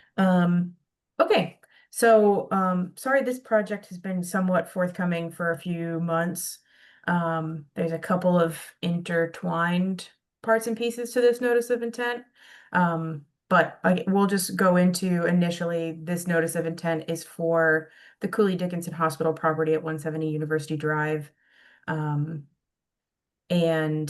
the overall plan is to do invasive species management within and adjacent to the wetland that is located to the south of the actual building and parking lot. They did have an active order of conditions back in 2013 for similar activities. That has since lapsed. And they reached out to Time Bond wanting to do additional vegetation management at this site. And so we drafted a notice of intent, and we're going through the process of submitting that. And in that time, management of vegetation took place at the site, I believe in April of this year. There was a little bit of a changing of the guard at CDH with the property manager. So there seemed to be some miscommunication and people assuming certain orders of conditions were still valid when they were not. And we're not aware that we were working on developing a new one. So a local landscaping company came in, removed vegetation within the wetland and within the buffer zone without authorization. So Aaron reached out to CDH, they reached out to us. We're kind of all trying to make this work a little bit better and remediate the activity and try to come up with a long-term plan to manage the invasive species at the site. Protect the things that we don't want cut for the long term, and hopefully provide some mitigation for the activities that were done back in April. So they're kind of all wrapped into this one application with the maintenance of the invasive species, as well as some proposed signage that's going to be put out on site to define the limits of the existing mown area versus not mown area. And then establishment of an upland buffer just to provide added buffer zone to that resource area that's down there. So I don't know, I don't see if I can share my screen anywhere yet. You should be able to have a green share at the bottom center of your screen. I do not. I can raise my hand. I have a transcript and I have a show caption. And my audio is on. It should be right next to the raise your hand in the middle. I'm just gonna remove Kate as a panelist real quick and add her back and see if that helps, because sometimes it does. Let me just give it a shot.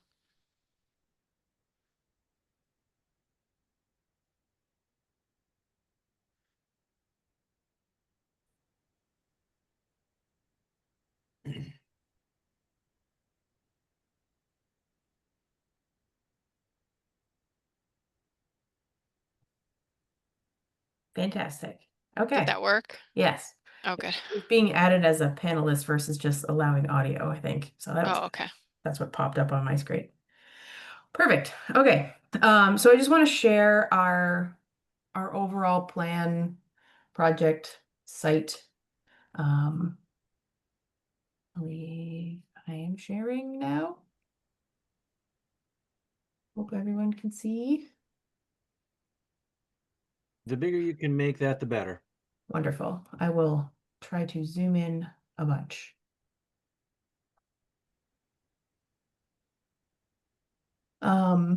Okay, so this is the CDH property here up at the north. The vegetated wetland that we delineated down here to the south. And then there is a sort of intermittent channel stream situation going on through a portion of it. It kind of loses its bank characteristics throughout most of the wetland, and then kind of channelizes again and flows offsite through a culvert underneath University Drive. So the main portion of the project, which is provided on the site plan here, zoom out just a little bit, is so in this plan here, we've identified the locations of where the invasives primarily are, with Phragmites and knotweed over here in this western portion in particular. This area outlined in red, the density and variety of invasives was a bit much to try to put all on one plan. You just see a bunch of lines and hatching. So this area is our 50% or more of invasives of varying type and species. So pretty much the majority of the wetland is pretty covered with invasives. And so our plan is to go in here and either do mechanical control of, where feasible, of some of these nuisance vegetation, especially the harder woody veg. And then if we can't get in there feasibly with mechanical equipment, working to do hand cutting with chainsaws, trimmers, cutters, etc., to remove a bunch of the material and get it out of there. The idea is to then do an appropriate herbicide treatment process. CDH would be hiring a licensed herbicide applicator. That is not Ty and Bond. We don't have those capabilities. So CDH would be hiring them to do the management of the invasives, both the cutting and any sort of herbicide application, either with a backpack sprayer or boom applicator. And then the idea is to also, once we get some of the invasives out, to start to replant portions of these with native species to hopefully repopulate with some native species while we're managing the invasives, hoping that they'll take over. I know invasives are challenging and it's going to take a long time to really get this into a good place, but CDH seems interested in really trying to manage what's out here. So yeah, so that's the general gist of the plan. In the actual notice of intent, we have what invasive species were commonly identified in table 2.2 on page 2.2. So there's bittersweet, pachysandra, multiflora rose, glossy buckthorn, Japanese barberry, Japanese knotweed, common reed, autumn olive, border privet, and we have grape here. Even though it's not super invasive, it definitely can cause some issues with some of the trees that are there if it takes over the site. And then in table 3-3 and 3-2, I can look here on the notice as well. There we go. We discussed some of the plantings that we were proposing to install as well, kind of throughout this entire location, with dogwood species, a pussy willow, another silky dogwood, chokeberry, winterberry, spicebush, things that are commonly found in this location. Some of it was existing plant species. Obviously, the majority of the wetland is invasive. So where we could find natives, is a similar composition to what we had identified on site in adjacent areas. And then using a wetland seed mix as well to kind of help with that understory growth. So that's the gist of what they want to do for vegetation removal, replanting, management of the invasives within this wetland, which was kind of the main thing that we were supposed to be submitting before they did their previous cutting. And so once the cutting took place, we realized that was not the most appropriate way to go about things, and wanted to present an upland mitigation area. So it's a 100-foot buffer zone, portion of the 100-foot buffer zone that's about almost 2,000 square feet, so 1,950 square feet of currently maintained buffer zone and lawn. We had initially presented this area in red here. This aerial photo and the way in which they're maintaining the area now is not really consistent with this being not currently mowed. Like it is, they've already kind of let this naturalize and do its thing and not currently mowing this. So we've updated our plan and I've submitted it to the Conservation Commission. We submitted it yesterday, so I don't believe it was shared with the commission at this point in time. Understanding we need a week in advance to share that, but we've taken this portion of the mitigation area out because it actually is quite vegetated already with native plants, and it's not a mowed lawn, and plan on doing this portion here instead. So kind of increasing this already existing buffer zone that's adjacent to the wetland. This area, this line type that's shown with the green or the purple and white is, we went out and redelineated where we have maintained versus unmaintained vegetation on the site in the hopes of also installing signage along this extent of currently unmaintained vegetation, allowing CDH to still have areas of grass that they still want, but really helping to establish a buffer zone a bit more adjacent to the wetland and keeping this as not, we're going to mow and have grass right up to the wetland. We've got herbaceous veg and shrubs kind of coming in all in here. So this area in red will be replanted and established as a really not mown and trying to reestablish a more native system here.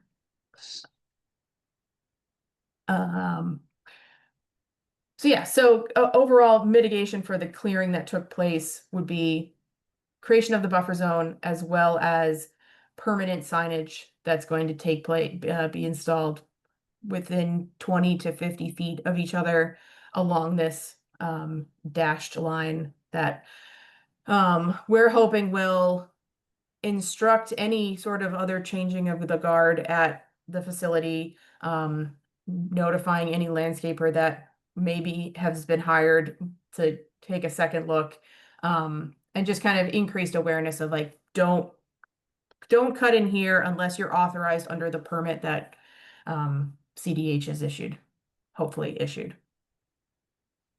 Yeah, so that is kind of the gist of the project. Happy to answer questions, dig in any more. Thank you, Kate. And as Kate did mention before, there were some last minute receipt of materials that were submitted to us. They came in yesterday, and because of that, we haven't been able to look at the documents, and we'll be needing to wait until the next hearing. Understood. For that, but we are, meaning for the next hearing date for that, and we are though conducting the hearing today. And with that, Aaron, your thoughts on this NOI? Yeah, so I think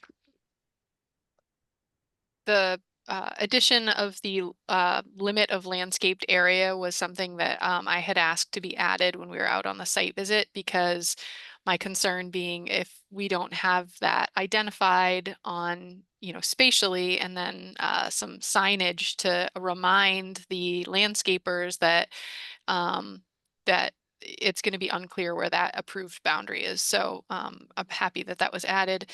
The mitigation area I'm fine with. I just think that it needs to be clear that the mitigation area is included in that signed area, and that really, in my opinion, that entire area is the mitigation area, essentially, meaning the area that's got signage around it. And obviously the invasive species treatment is understandably a permitted activity within that area. I guess I just had a couple quick comments, which I was unaware that they were talking about doing mechanical means for the invasive species removal. I thought it was going to be hand removal. I'm much more in favor of hand removal for invasives, primarily because it's less apt to distribute seeds even more than it already is. And then also like the mention of backpacks for like broadcast spraying, I am not in favor of that. I think that this is a situation where they should be cutting and using very exact, like sort of the cut and dab method with the treatments, unless it's something specific like Japanese knotweed that is only really effectively managed through broadcast spraying. I would not recommend that the commission approve that. So when I draft the order of conditions, those are the kind of nuanced conditions that I'll be drafting up. But other than that, with those stipulations, I'm happy with what's come forward, and just, I guess that's where I am at with it. Aaron, what would you recommend for the knotweed? Apparently, I think she might have mentioned that there's is there knotweed up front by the road? Kate? Yes. Yes, there is particularly in this portion. You can usually see it if you're on University Drive before you turn into that parking lot. There's a pretty healthy patch in that area. All along the road there. Yeah. The next 100 yards or so. Yeah. Okay. Aaron, what so is there would there be an issue? What would you recommend that they do to that if we're not going to do backpack spraying? Well, for the knotweed. Yeah. Well, so first off, I would defer to a licensed applicator, herbicide applicator, but I just know from experience that broadcast spraying is one of the only effective means of eradicating Japanese knotweed. But with the other invasives on the site, I don't think that same broadcast method would be applicable. So I think we just need to spell it out and make sure it's clear in the order that we're not providing a blanket approval for broadcast spraying across the entire site, only for where it's appropriate based on the species, but that overall our approval for herbicide application is the cut and dab method when the cutting is done. So I'll spell that out much more clearly when I draft the order of conditions, but those are the kind of conditions that I'll be specifying. Excellent. Thank you, Aaron. Is there anyone from the public who has any questions or comments? Please raise your hand now.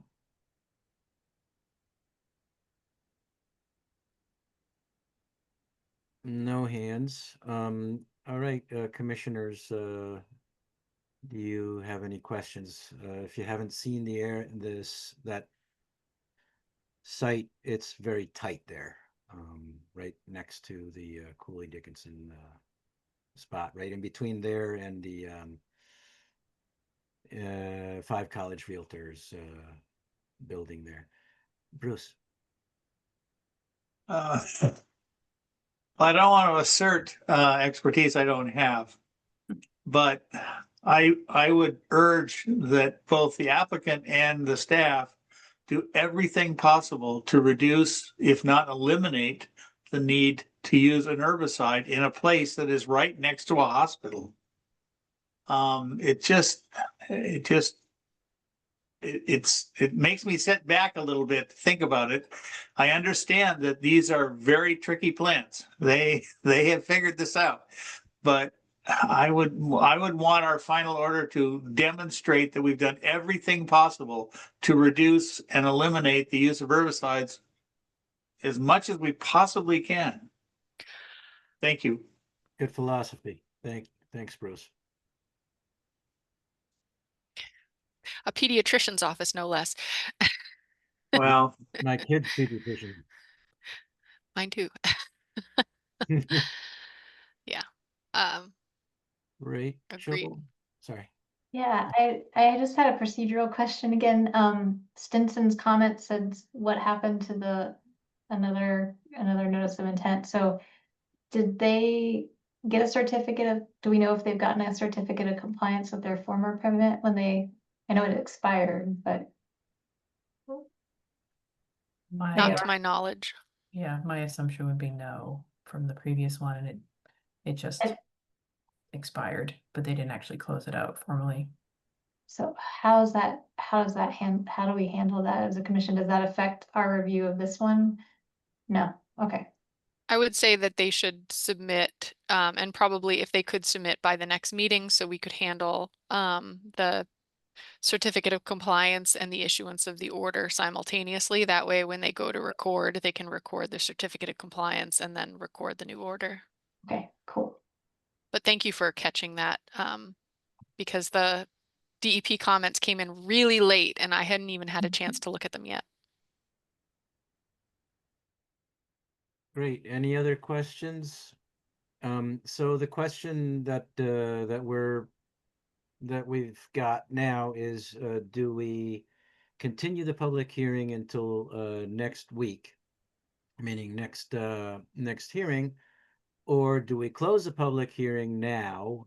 Are we satisfied that we've heard enough to close the public hearing, and then in the next meeting, what we'll do is go ahead and approve with orders of conditions and so on.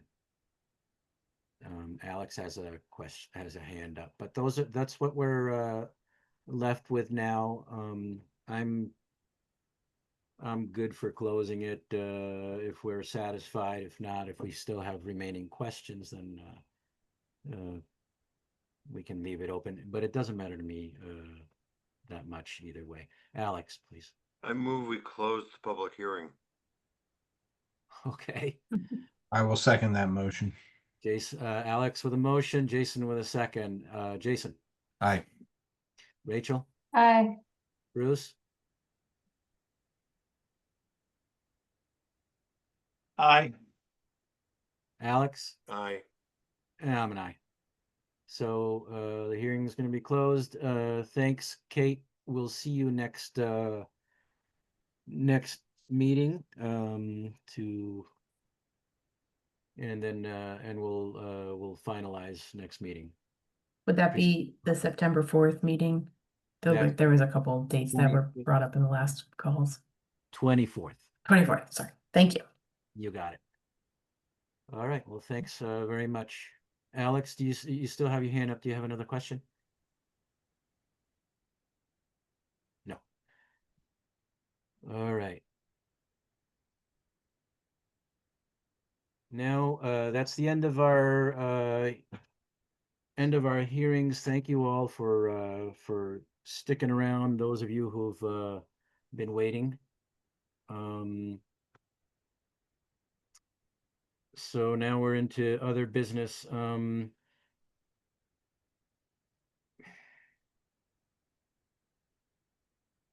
About Community Preservation Act reappointments. What shall we do here, Erin? So Jason, I'm sorry, at the beginning I was taking notes. Were you still on board with serving as CPA? I am, yes. Okay, so I think we just need to make a motion to reappoint Jason as the CPA liaison for the upcoming season. So moved. I second. Bruce with a motion, Rachel with a second. Rachel? Aye. Alex? Aye. Bruce? Aye. Jason? Aye. And I'm an aye. Yeah, you can vote for yourself, Okay. as far as I know. Thanks, everybody. So there you are. Thank you for carrying out those that service. Thank you.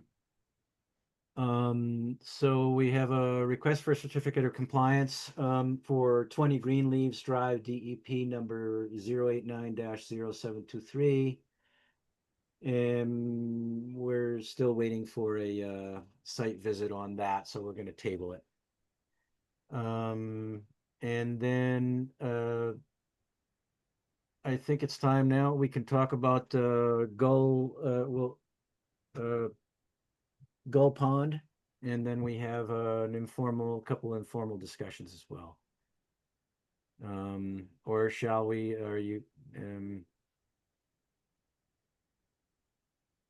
We also have a land use application that we didn't do. okay. Why don't we do this? Let's do the land use application, which will be, quick, and then we will discuss the bylaw regulation changes, and then we're going to talk about Gull Pond. All right. Chair, Yes, go ahead, Alex. we have a lady who's been waiting through our entire session to talk about Gull Pond. And with all due respect, I think we should put her up next. She has been very patient and take care of the other matters after Gull Pond. I appreciate that, Alex. There are a bunch of people, I'm sure, who are waiting to discuss, to hear the discussion about bylaw regulation changes too. So Yeah, but she was talking to us at the beginning and we put her off because that's where she is on this agenda at the end, under informal discussions, yeah. And she wrote us a very nice letter. I read it. Thank you.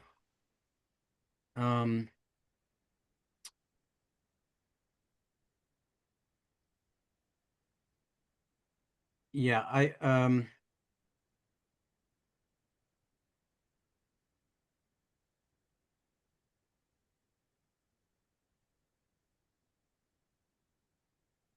so there was going to be a presentation from Echo Hill Association, but that's going to be tabled until a later time.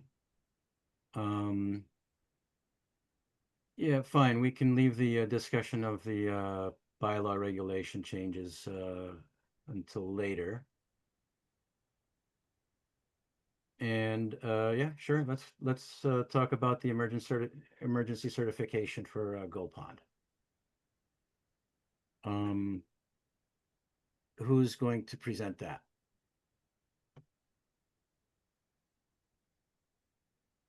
Dave? I'm happy to. I don't have a lot to say about it, Andre. I think there's at least one person in the audience who wanted to make public comment on it, but the only thing I will say is that we have beaver deceivers throughout the entire town. I honestly don't know how many we have or how many we maintain, but it's a lot.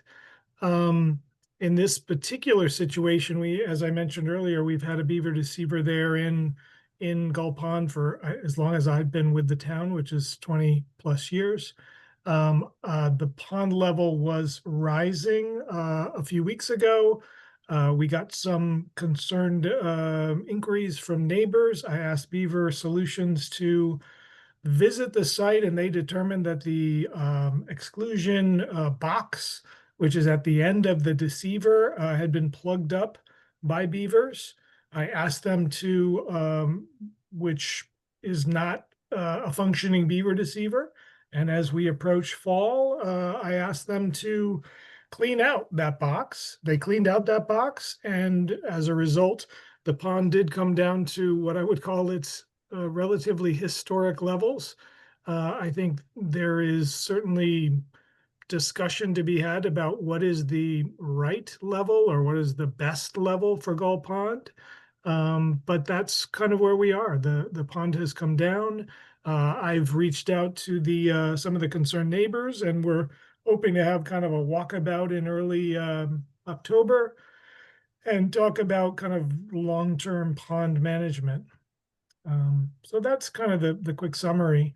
I will say that working with beavers and working with beaver deceivers is not an exact science at all, but Beaver Solutions are the best people out there.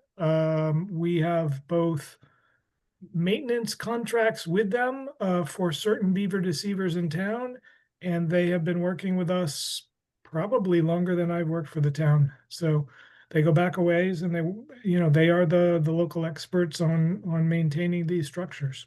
So that's the quick synopsis.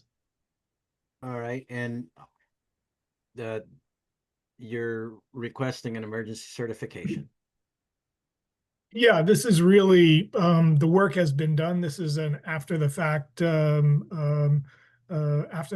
action. I normally, to be perfectly honest, would not seek any permitting to maintain a beaver deceiver. If there was a plugged beaver deceiver, I would ask a contractor to unplug it. That is just a common practice that we've used for decades. So I would normally not seek a permit to unplug or do moderate or very modest repairs on a beaver deceiver. It's just not something I would normally do. And why now then? Say again. Why are we doing that now then? Well, in all of the recent discussions, we've had quite a few recent discussions about beavers in the last 6 to 8 months. And I just felt I should probably do it in this situation to show the public and show you all that I was not trying to do anything, behind the scenes, if you will. So I wanted to be above board and show you here's what we did. Okay. And last question, I guess can you explain the what made it an emergency? Yeah, I don't know if you all know this site, but all of these deceivers around town, for the most part, are near or adjacent to both private property as well as public and private streets. So in this case, if the water level gets too high in Gull Pond, there's a potential both to flood private property as well as both a private street and a public street, public way, as well as downtown property owners. Through the years, we've had multiple beaver dams from Gull Pond all the way down through Kestrel Lane, which have all in various years flooded a number of different backyards, people's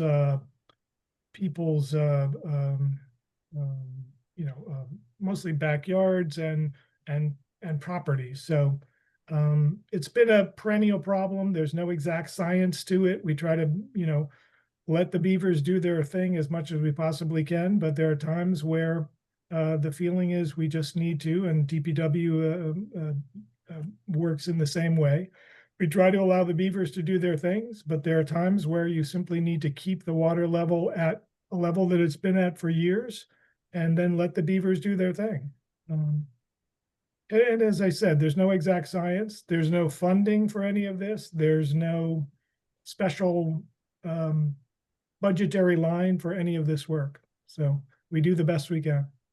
Yeah, but I'm still hanging on the question of what makes that an emergency rather than day-to-day work, because it's, in other words, was it something that was happening quickly, or the pond level was actually, in my experience, quite high, higher than it had been in quite a time. And when I heard from a variety of neighbors, went down there and said, let's have Beaver Solutions take a look at this. What we do with any contractor is if we fit in their schedule and they were able to go down there, assess the situation, and undo the plug in the beaver deceiver. We take advantage of that now because October and November typically are much wetter months with rain expected, hoped for, if you will. And it's much easier to deal with the plug in the beaver deceiver now than in October, November, or December.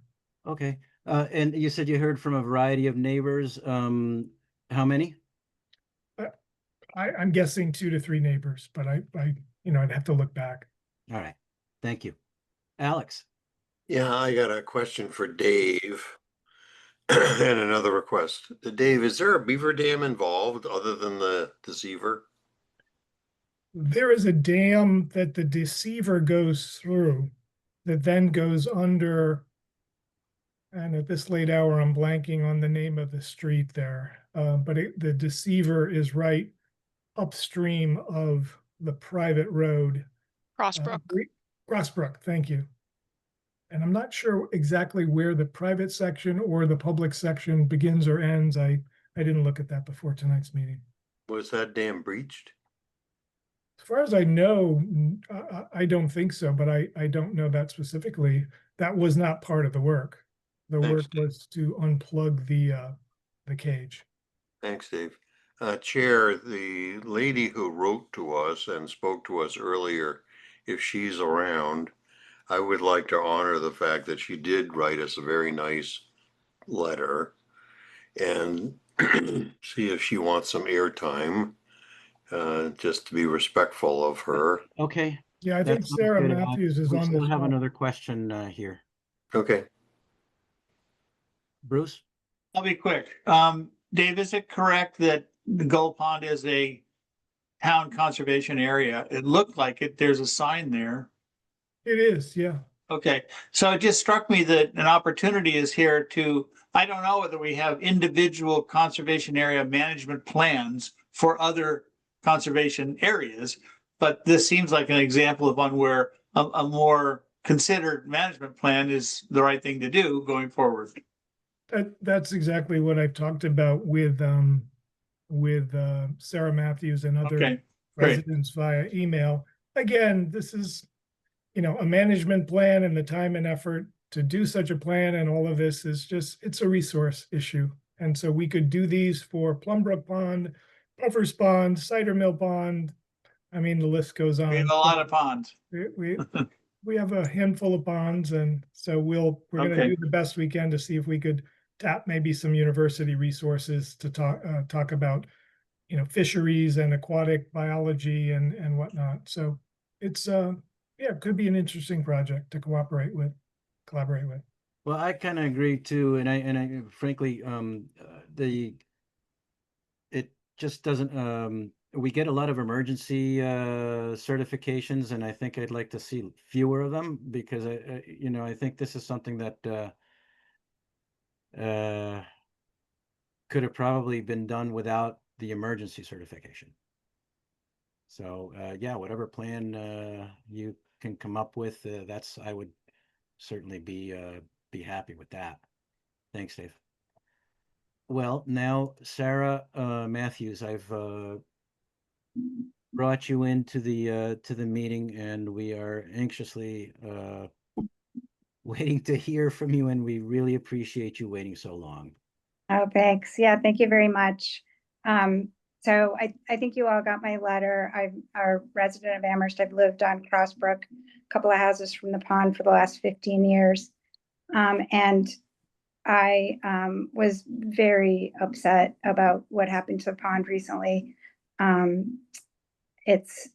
The levels have been dropped by the town's actions 3 times in the 15 years I've lived here. And the first 2 had to do with the fact that when the pond levels would rise, the DPW got concerned because there was a way in which the pond level could flow into the underground stormwater drain that carries water to the wastewater treatment facility. And they were worried it would damage the town's wastewater treatment facility. So on the other 2 occasions, when the beaver deceiver broke and the pond level rose, there was a dramatic drop in pond level, which is very bad for the pond. It's quite shallow. But the justification for that was this risk of damage to the town's wastewater. That is no longer an issue because the town DPW blocked off that ability for the pond water to get in. So what happened recently, there wasn't any need for. And I just want to clarify that I actually saw town people breaching the beaver dam. So in between the time when beaver deceivers first came out to assess what had happened, and it's true that the beaver deceiver had stopped functioning because there was a block in the intake pipe. That's what the beaver deceiver guy told me. But in the time between his analysis of what had happened and when he came out to fix the deceiver, town employees were breaching the Beaver Dam to let out water. And I stopped them. I begged them to stop and said, they said, there's a danger to flooding. And I said, no, there's not. There's the pond level was nowhere near the road. There's none of our neighbors' houses are in danger of flooding. And I walked the young man, a very, very nice person, by the way, very polite, Tony, the assistant land manager. He was great. And they stopped what they were doing.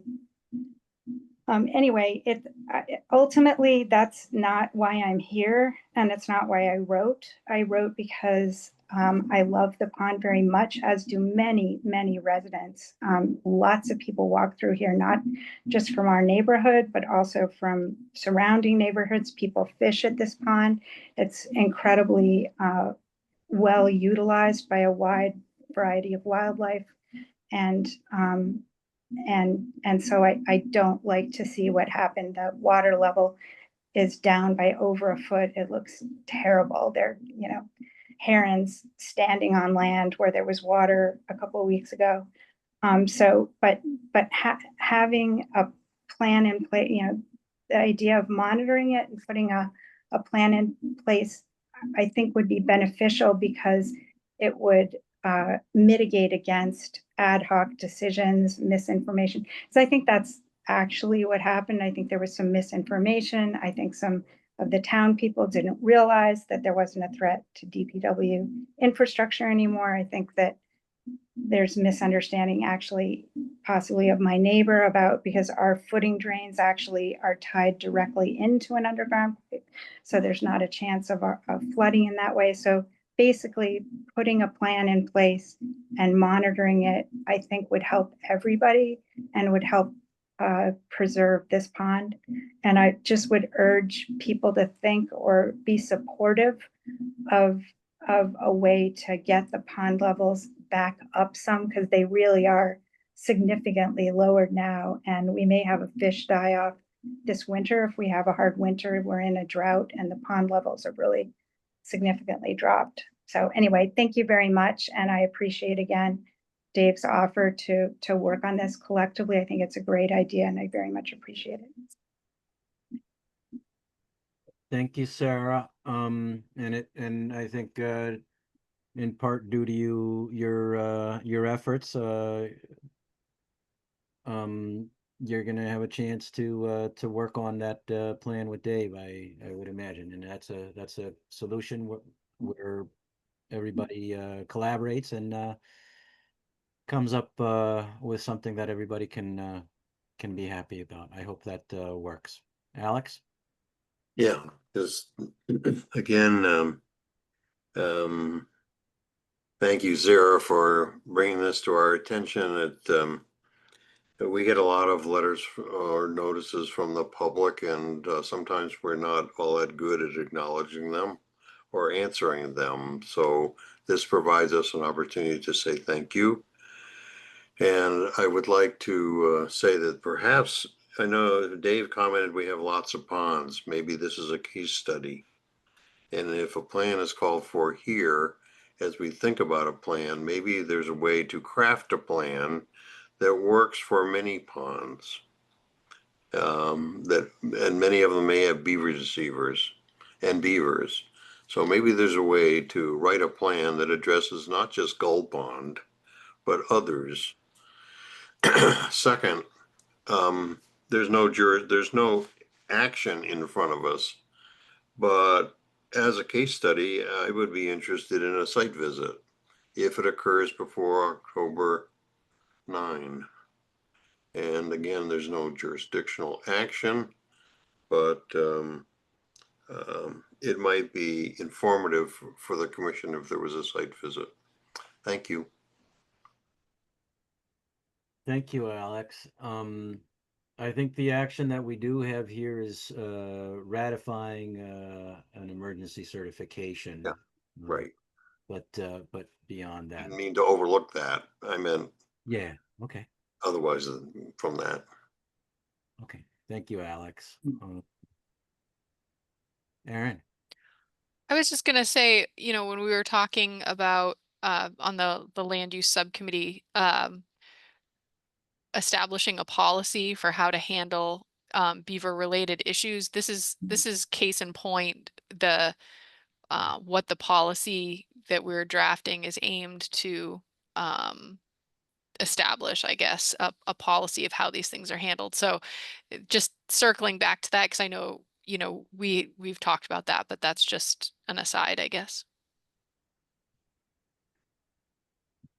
Thanks, Aaron. Dave. Yeah, my only follow-up comment, I did want to acknowledge, and Sarah and I have exchanged emails, but I did just want to acknowledge, I think she's absolutely correct. There was some misunderstanding and miscommunication out there in the field. I think staff may have misunderstood the implications of rising water level going up into the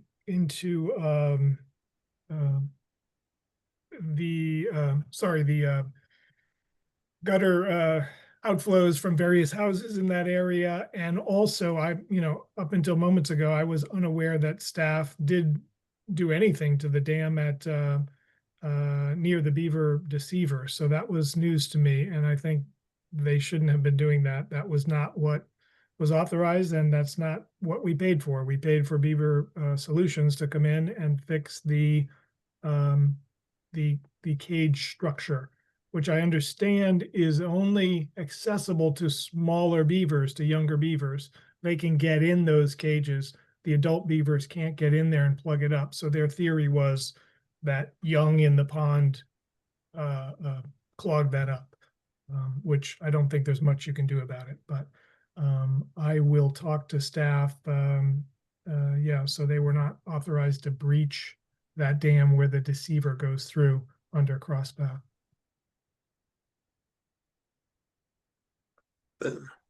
Thank you, Dave. Thank you, Chair, for taking the time on that. Absolutely. So what we have now then is emergency certification. Aaron, could you just remind me the process? All we do is ratify it. Is that correct? Yep, just a motion to ratify the emergency certification. Mm-hmm. I'll move to ratify the emergency certification for Gull Pond. Second. All right, Jason with a motion, and Rachel and Alex tied for a second. We'll give it to I'll yield to Rachel. Rachel. How do you vote, Rachel? Aye. Oh, Dave. Dave, do you have a question? Oh, no, I'm sorry. Please proceed. I just had one other comment. We'll get please you in a proceed. minute. I didn't Yep. mean to interrupt the vote. Rachel's an aye. Bruce? Aye. Jason? Aye. Alex? Aye. Aye. Yep.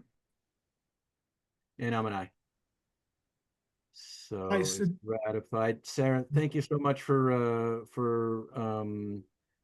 your well-detailed letter. That was a really good explanation, and for your efforts and for being in touch with Dave. Go ahead, Dave. Andre, I was just going to suggest that perhaps there's a member of the commission who would like to come along and be part of that meeting. We're going to try to do it in two and a half weeks. So I don't know if Alex wanted to do that or somebody else on the commission. I think that would be wonderful. Could you send us a volunteer and the dates on, because there might be one of us that would like to go. Yeah. Dave, for me to do that, I'd be interested in it. It has to be before October 9. Okay, Sarah and I were looking at, I think, the first week in October. So, Perfect. And I imagine Aaron will come on that as well. So, yeah. I have one other comment, which is kind of off topic, Chair. Yeah, Dave, just please let us all know so that we all get a chance to go, because I'm pretty interested in it too. Sure. The only thing with that is just to defer to Aaron. we'd have to post it. It's not really a site visit. Aaron, could you help me on this? Is it a site visit? I mean, is it a meeting? It's really kind of a meeting. So if a quorum of the commission comes, it's kind of a posted meeting. I don't know. Aaron, could you help me on that? Couldn't we consider it a site visit to review what happened with the Yeah, hang on a minute, let me- emergency certification we just approved? Well, so you can have site visits with the commission as long as you're not deliberating. So it's an information gathering. You can ask questions and get answers, and as long as you're not deliberating in the field and rendering opinions on things, then it is an exemption essentially for the commission to be out in the field on site visits to do that. Fair enough. I think it's a fine distinction. I think it's hard for people not to render opinions when you're out on one of these, but We do it all the time. Yeah, I mean, what are we gonna do? Go on a site visit and have only half of us, less than half of us, less than a quorum? That doesn't make sense, Dave. I'm not, it's not With about due what makes respect, sense I'm or sorry, not. It's more about open meeting law. I just don't want to violate open meeting law by deliberating on things without a posted meeting. It's just a legal issue. Okay, well, just so everybody knows, there's no deliberation when we're out on site visits. We'll make sure not to do that. We're Okay. pretty careful about that. Chair? Go ahead, Alex. I just want to remind you and Aaron that I will be absent from commission meetings from October 9 through October. So you'll have meetings when I will not be present. I'll be out of the country. Yeah, I may be too. Well, it's okay. Just let us know when you're not going to be around, and we'll do what we can. I'll send an email to Erin then now, telling her my schedule. But just so you're aware. Okay, I appreciate that. Jason. There's a chance that I'll be away in early October as well. Wow. All right. October's the new August.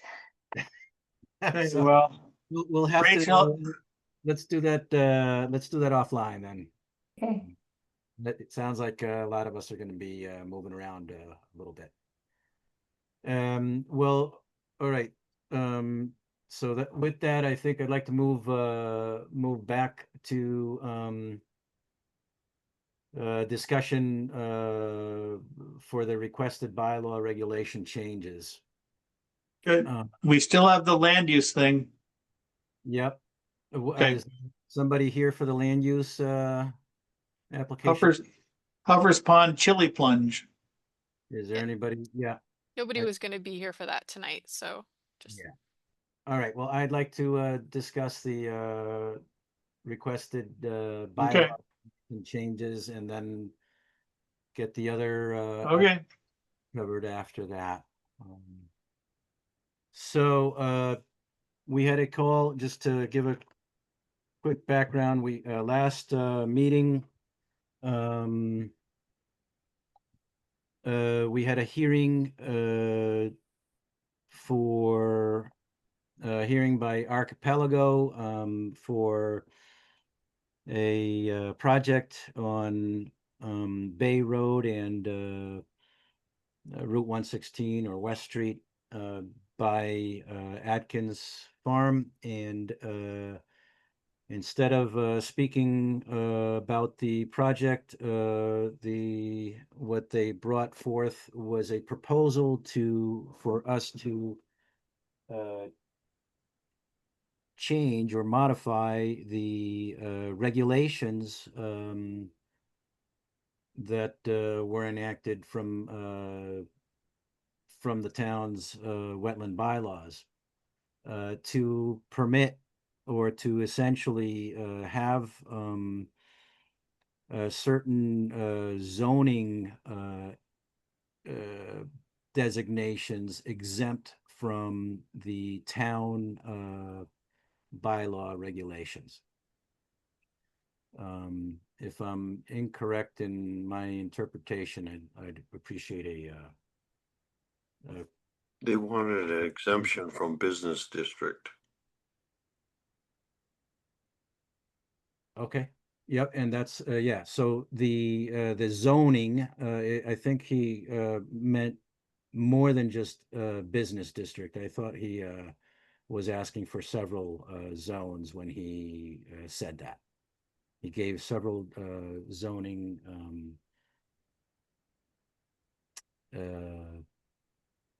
I forget zoning names. So anyway, that's what we've got now. I'm gonna say right off the bat, for somebody to ask us to change the rules so that they can get their project approved is, I find it, you know, it's first of all, that wasn't the right place to do it, and second, I think it's kind of a you know, it's kind of like asking us to basically that, yeah, okay, you have some rules, but why don't you get rid of them so that we can do what we'd like to do. We spent a lot of time as a commission putting those regulations together. It wasn't done 20 years ago. It was done 3 years ago, 2 years ago, I think.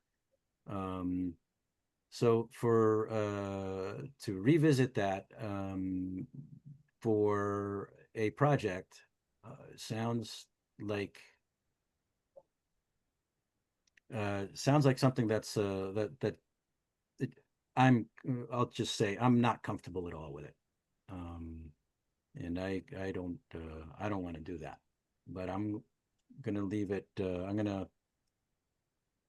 I'd like to hear from the rest of you. What your thoughts are on it, on essentially exempting certain zoning areas from our town's bylaw regulations. Anyone else have thoughts? Go ahead, Jason. Yeah, Andre, I'm pretty much in line with your thoughts. It was not the time or the place to ask for that, and at this point, I mean, I think it's good to continually revisit your bylaws, you know, I'll say on a set schedule. You know, not necessarily once every 20 years or once a decade, maybe every 3 years or so. But yeah, I'm not apt to look at changing any bylaws or revisiting anything in consideration of this project or any one particular project. If we're going to look at bylaws and we're going to discuss them, it needs to be planned. Yeah, and there's going to have to be public comment and everything like that. And so I'm not in a position. I'm not going to. You know, I would vote against it if we're voting on anything. All right, Jason, thanks. Yeah, I found it to be highly inappropriate, is the words that I was seeking before. Yep. Bruce, you're muted. If memory serves, the stated purpose was to enable greater creation of housing, basically of various types, because at least from the wetlands point of view, that's one of the blockages of doing that. And the town has a policy about getting more, particularly affordable housing.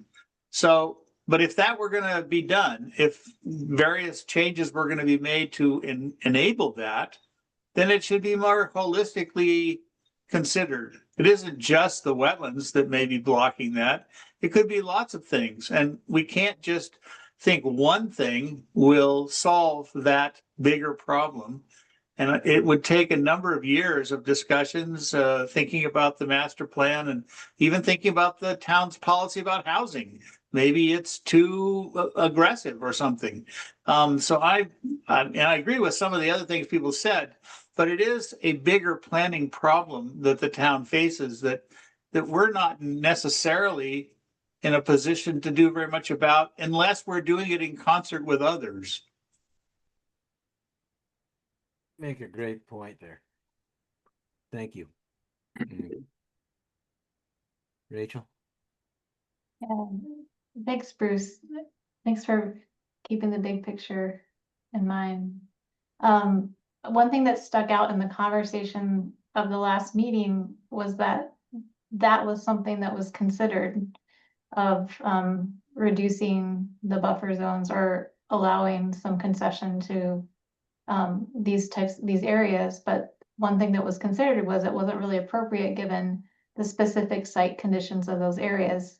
And specifically high groundwater was one of the concerns. And I just, comparing us to Northampton isn't necessarily appropriate. If you even look, you look at an aerial photograph or a mass mapper and you look at the patterns of the land in Amherst versus Northampton, it's very different.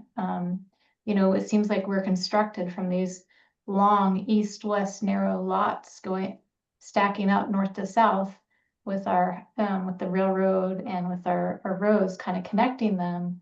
And the pattern of the land here is much more agricultural, with small town centers than in Northampton, which is a very, very different footprint where the center of town is much more dense and urban. And then a lot of the conservation land in Northampton is ringing the city.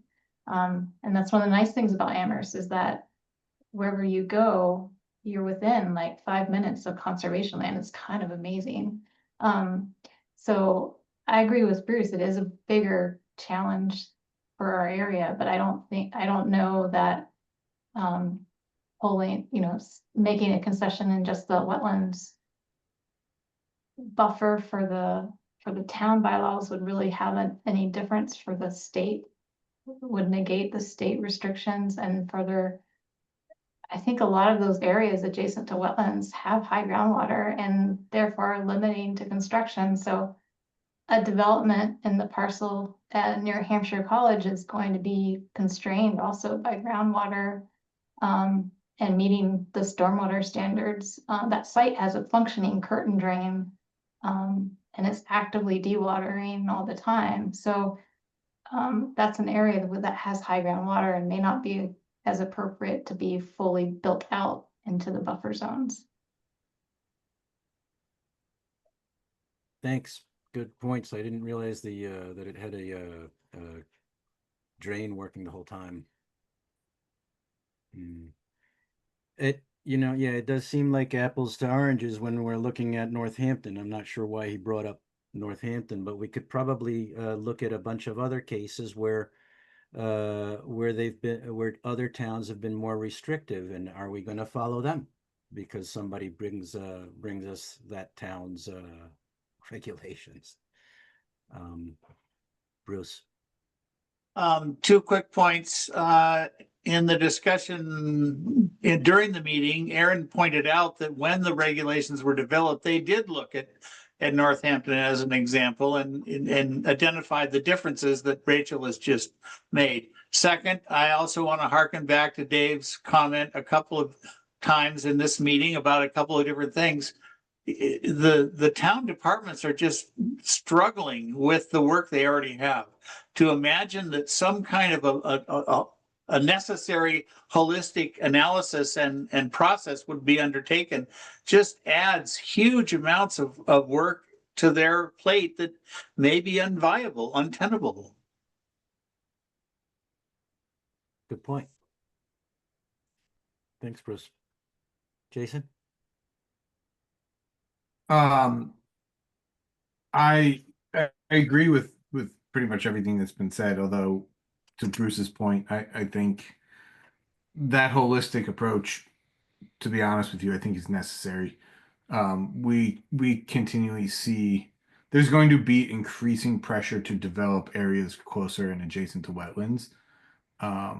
And just because of the lack of buildable lots in town. So looking at ways to potentially allow for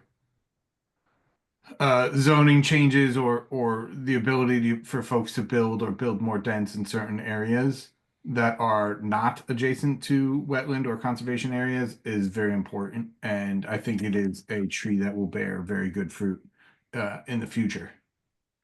But aside from the wetland issue, or the design issue for me too is, and I don't know if this is, we just need to think about, like, if there's going to be impact to the wetlands, what kind of impact, and then how do we mitigate for it as well? And using this project as an example, there are a lot of invasive species there. You know, going in, having a small impact to the wetland buffer in return for removing a bunch of invasive species and planting natives is something that I think is beneficial. But one of the big things that I think really stood out to me about this project and about others that are going to come forth, you know, inevitably, is the lead arsenic in the soil. If all of South Amherst was, you know, at one point in time these apple orchards, that's going to be a big problem. And that's something that I don't know if that's necessarily even, you know, I don't think that's necessarily in our jurisdiction. Excuse me. But it's not. Excuse me, but this project is not on the agenda. We're talking about. Alex, let him talk. Point of order. Thank you. Yeah, I'm not trying to debate any part of this project out. You know, I'm just saying we have this issue of, we're talking about discussing requested bylaw regulation changes. Well, the applicant for that project requested it. And that project is not unique in that it has lead arsenic in the soil and it's increased pressure to develop close to our conservation resource areas. None of that's unique to that project, and we're going to continue seeing it. So when we do have the inevitable bylaw change conversation, we need to think about things like that. And if we're going to say that lead arsenic or some other legacy pollutant in the soil, does it have a detrimental effect in the wetlands? Because it's my understanding that those wetlands and wetlands in South Amherst may have at one point in time been orchard land and may have other contaminants. So, it's going to be a case by case basis, but it's something that we just need to come to terms with, is the previous land uses and how we discuss them and how we think about them. I think you'll find that almost anywhere that you drive in South Amherst that's fields, was orchard. And you'll see some of the trees are still there, but yeah, it's a big problem. Also, sorry, while the idea that, and we've had two projects now come before us where drainage of stormwater has created wetlands on properties adjacent to the property where it's actually draining off of. And I think that that's a potential problem that will need to be addressed. How that ends up happening, it blows my mind that ever was allowed to happen and nobody's gotten sued over that on either property, because you're essentially now creating a condition that prohibits development on somebody's private property by sending waste onto their property. That's against the law. Yeah, but somehow it's now created two wetlands that have impacted two projects that have come in front of us.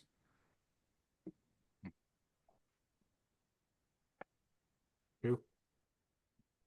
All right. Thanks, Jason. Dave, and then Alex, and then I think we'll move. Yeah, I know it's getting late. I just want to say, I think this is a great conversation. I think it's a good outcome of honestly, it's a good outcome of the request that Kyle made. And it might be the beginning, to pick up on something Jason said, it might be the beginning of conversations in the future. I think a couple of quick points. Obviously, you're under no obligation to move forward on this at all.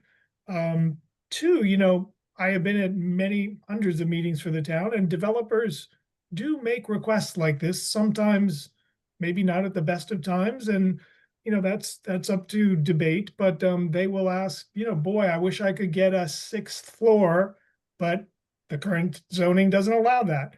I could do the following if I could get the 6th floor. So it happens. I did also wanted to say, we did have a staff meeting on this.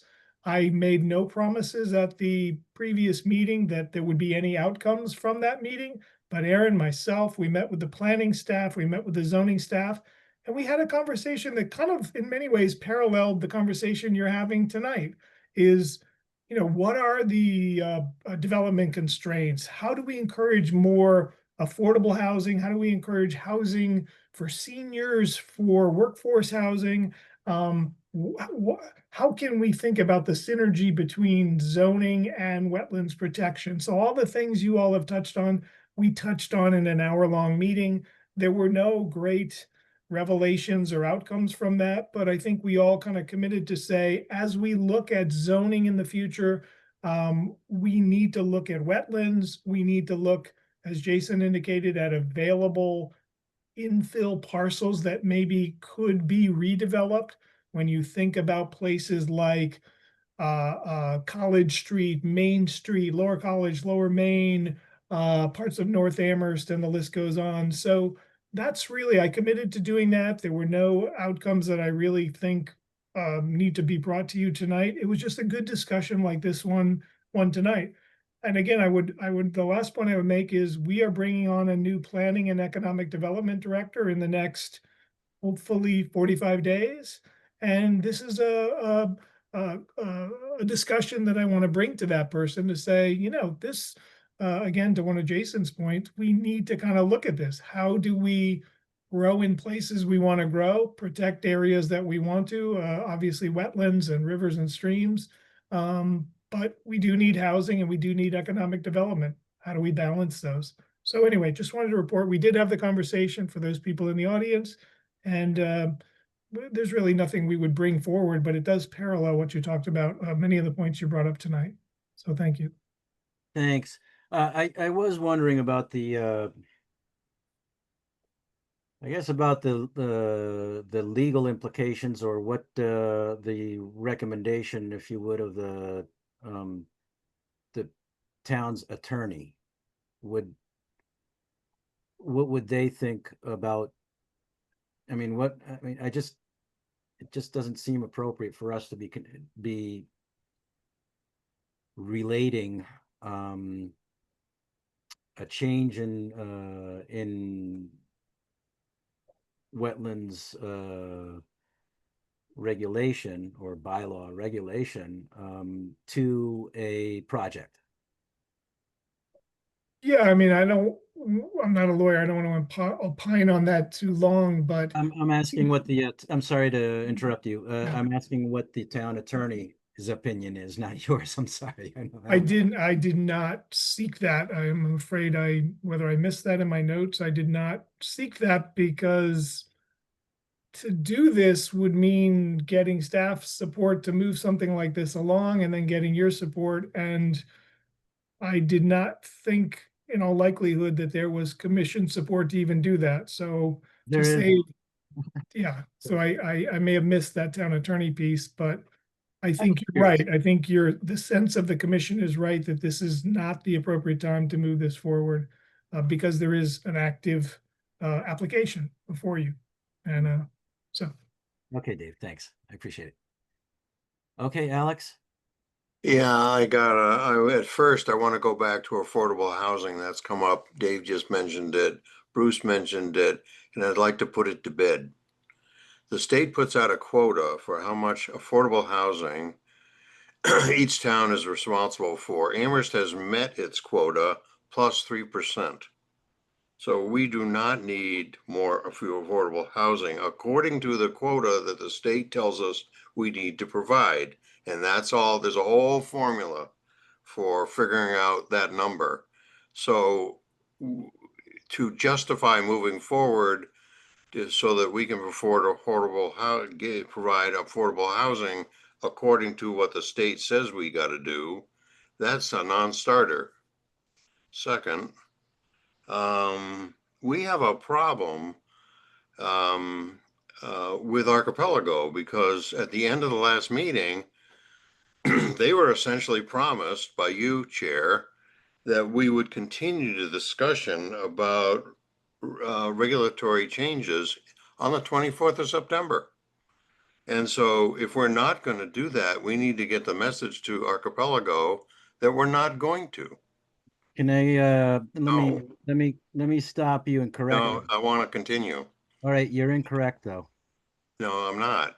I reviewed the tape and I wanted to amend the motion to continue, which simply was to continue, period. And I wanted to amend the motion that to put them on notice that if they didn't come forward with what we've been asking for, which proposal which does not violate the buffers, then we would terminate the hearing. And I was told that I couldn't amend it. I was told that by you, and I was told that by Dave. And What I are you think that's proposing? incorrect. I think that's incorrect. And you said that there was a decision made when I was out of the room. I watched the video. There was no decision ever made to continue the discussion. I watched the video. So all I want to say is everybody tonight has said they don't favor continuing this conversation. I agree with that. And we need to figure out how to get to the message to Archipelago that it's not on the table for the 24th. Okay, thanks. What we agreed to do is discuss this week their request to change the bylaw regulations. And on the 24th, we were going to finish or at least continue the hearing that we were in. So I think you got those dates confused. There were two different things we agreed on. One of them was to discuss their request for us to look at the bylaws. And the other was to continue their hearing. The bylaws was today. The hearing is on the 24th. So we don't need to notify them that there's been a change. I'm delighted to hear that, because Yeah. that's not the impression I got from the video.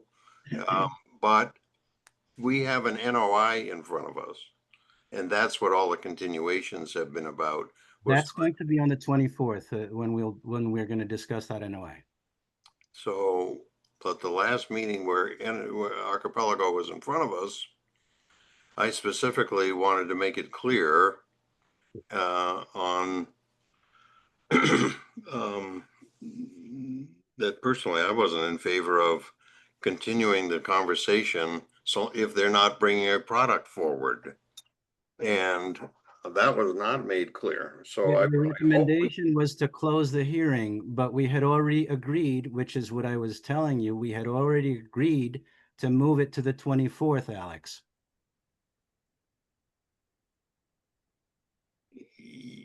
Yeah, you're being clearer now than we were in the video. So I'll drop it, but there's no point in going down that road. But I just want to make sure, we'll have to make it clear to Archipelago on the 24th what we're talking about. Okay. And what we're not talking about. Okay. Thank you. Thanks, Alex. Okay, I think we have one more item. We're looking for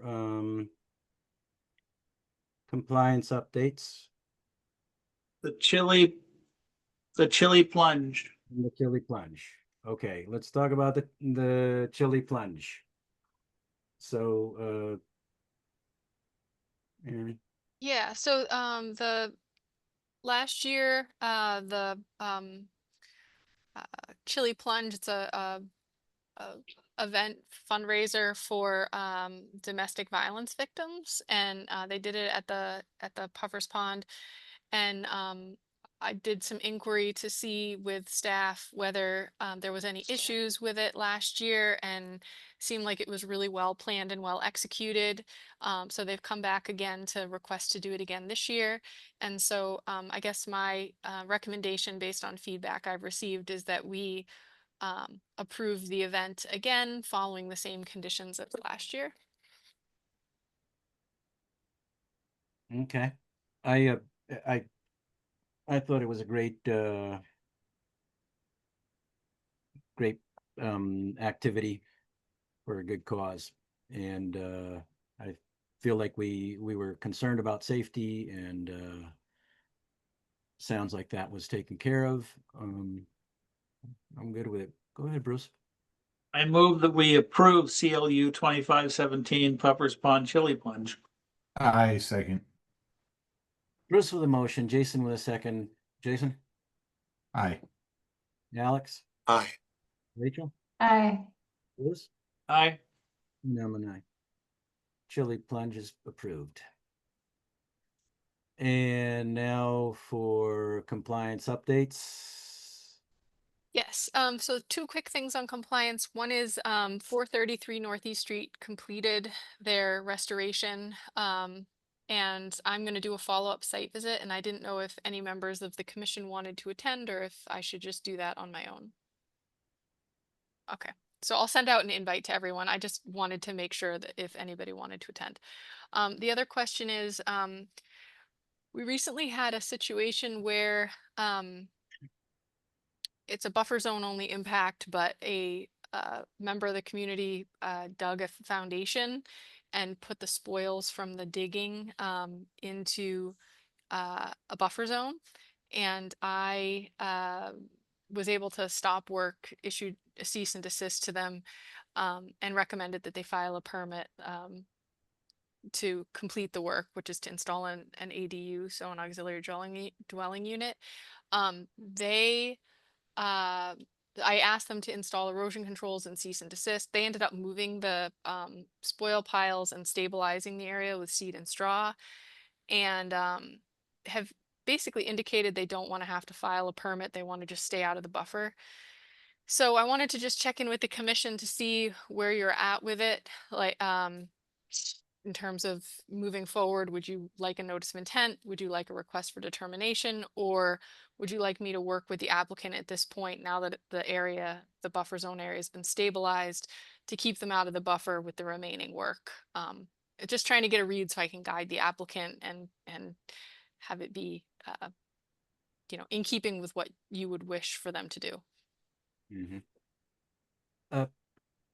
I would wonder what the sequence of events was, the full sequence of events, if you don't mind. So I was contacted by them about 1.5 years ago about an addition on an existing structure. I told them, you've got wetlands, you're gonna have to file a notice of intent for the proposed work. They understood and ended up kind of backing off the proposal. And then I was driving by and I saw a foundation being dug a couple weeks ago. So I contacted the inspections department and said, was there a building permit issued on this site? Because I didn't sign off on it. And I found out they had not issued a building permit. There had been a permit application, but not a permit issued. And so I asked to put a hold on the permit and for the owner's contact information. So I reached out to them and asked them to cease and desist. At that point, I was provided with a plan that showed that they had hired a wetland person to do the delineation, and they put the structure, like the corner of the structure was right on the 100-foot line, basically. So they had made every effort to keep the structure out of the buffer, but I don't think they accounted for construction. And so when they were digging the foundation, they put all the spoils into the buffer, not realizing that they were in a buffer zone. So that's kind of the sequence. All right, and once they got that from you, they just decided to move it all off the buffer? Correct. And stabilize the area. Right. And so is it stabilized now? Yeah, it's pretty well stabilized at this point with grass seed. And no plastic erosion control netting? I don't believe they put down any blankets, just straw. Just Um, hand broadcast straw. Yeah, yeah. Any thoughts? I'm fine with not requiring them to get an NOI if they've already mitigated it. As long as there's a record of the interaction, I think. If is there going to be a record of the interaction? I can write a letter that basically asserts what's going on with the conditions, that they stay out of the 100-foot buffer and continue to maintain it stable. Yeah. Okay. I don't see, if not, that's the kind of thing that clogs our pipes, if you would, meaning the Conservation Commission's workload. Yeah, Right. absolutely. So, That's it. do we need a vote on this or? No, that's great. Just wanted to get a read from the board. Yeah, thanks for bringing that up. I move we adjourn. Oh, thank you. One last request to the public.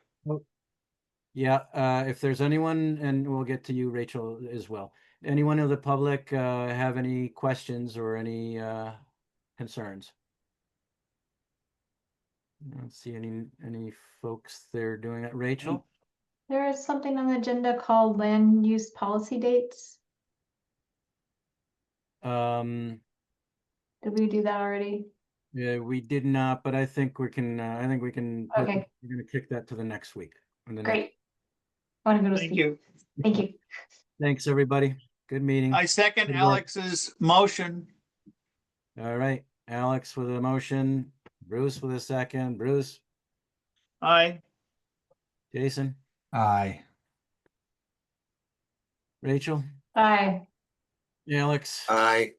and I'm an aye. Good night, folks. Good Night. Good night. night, everybody. Thank you. See you guys.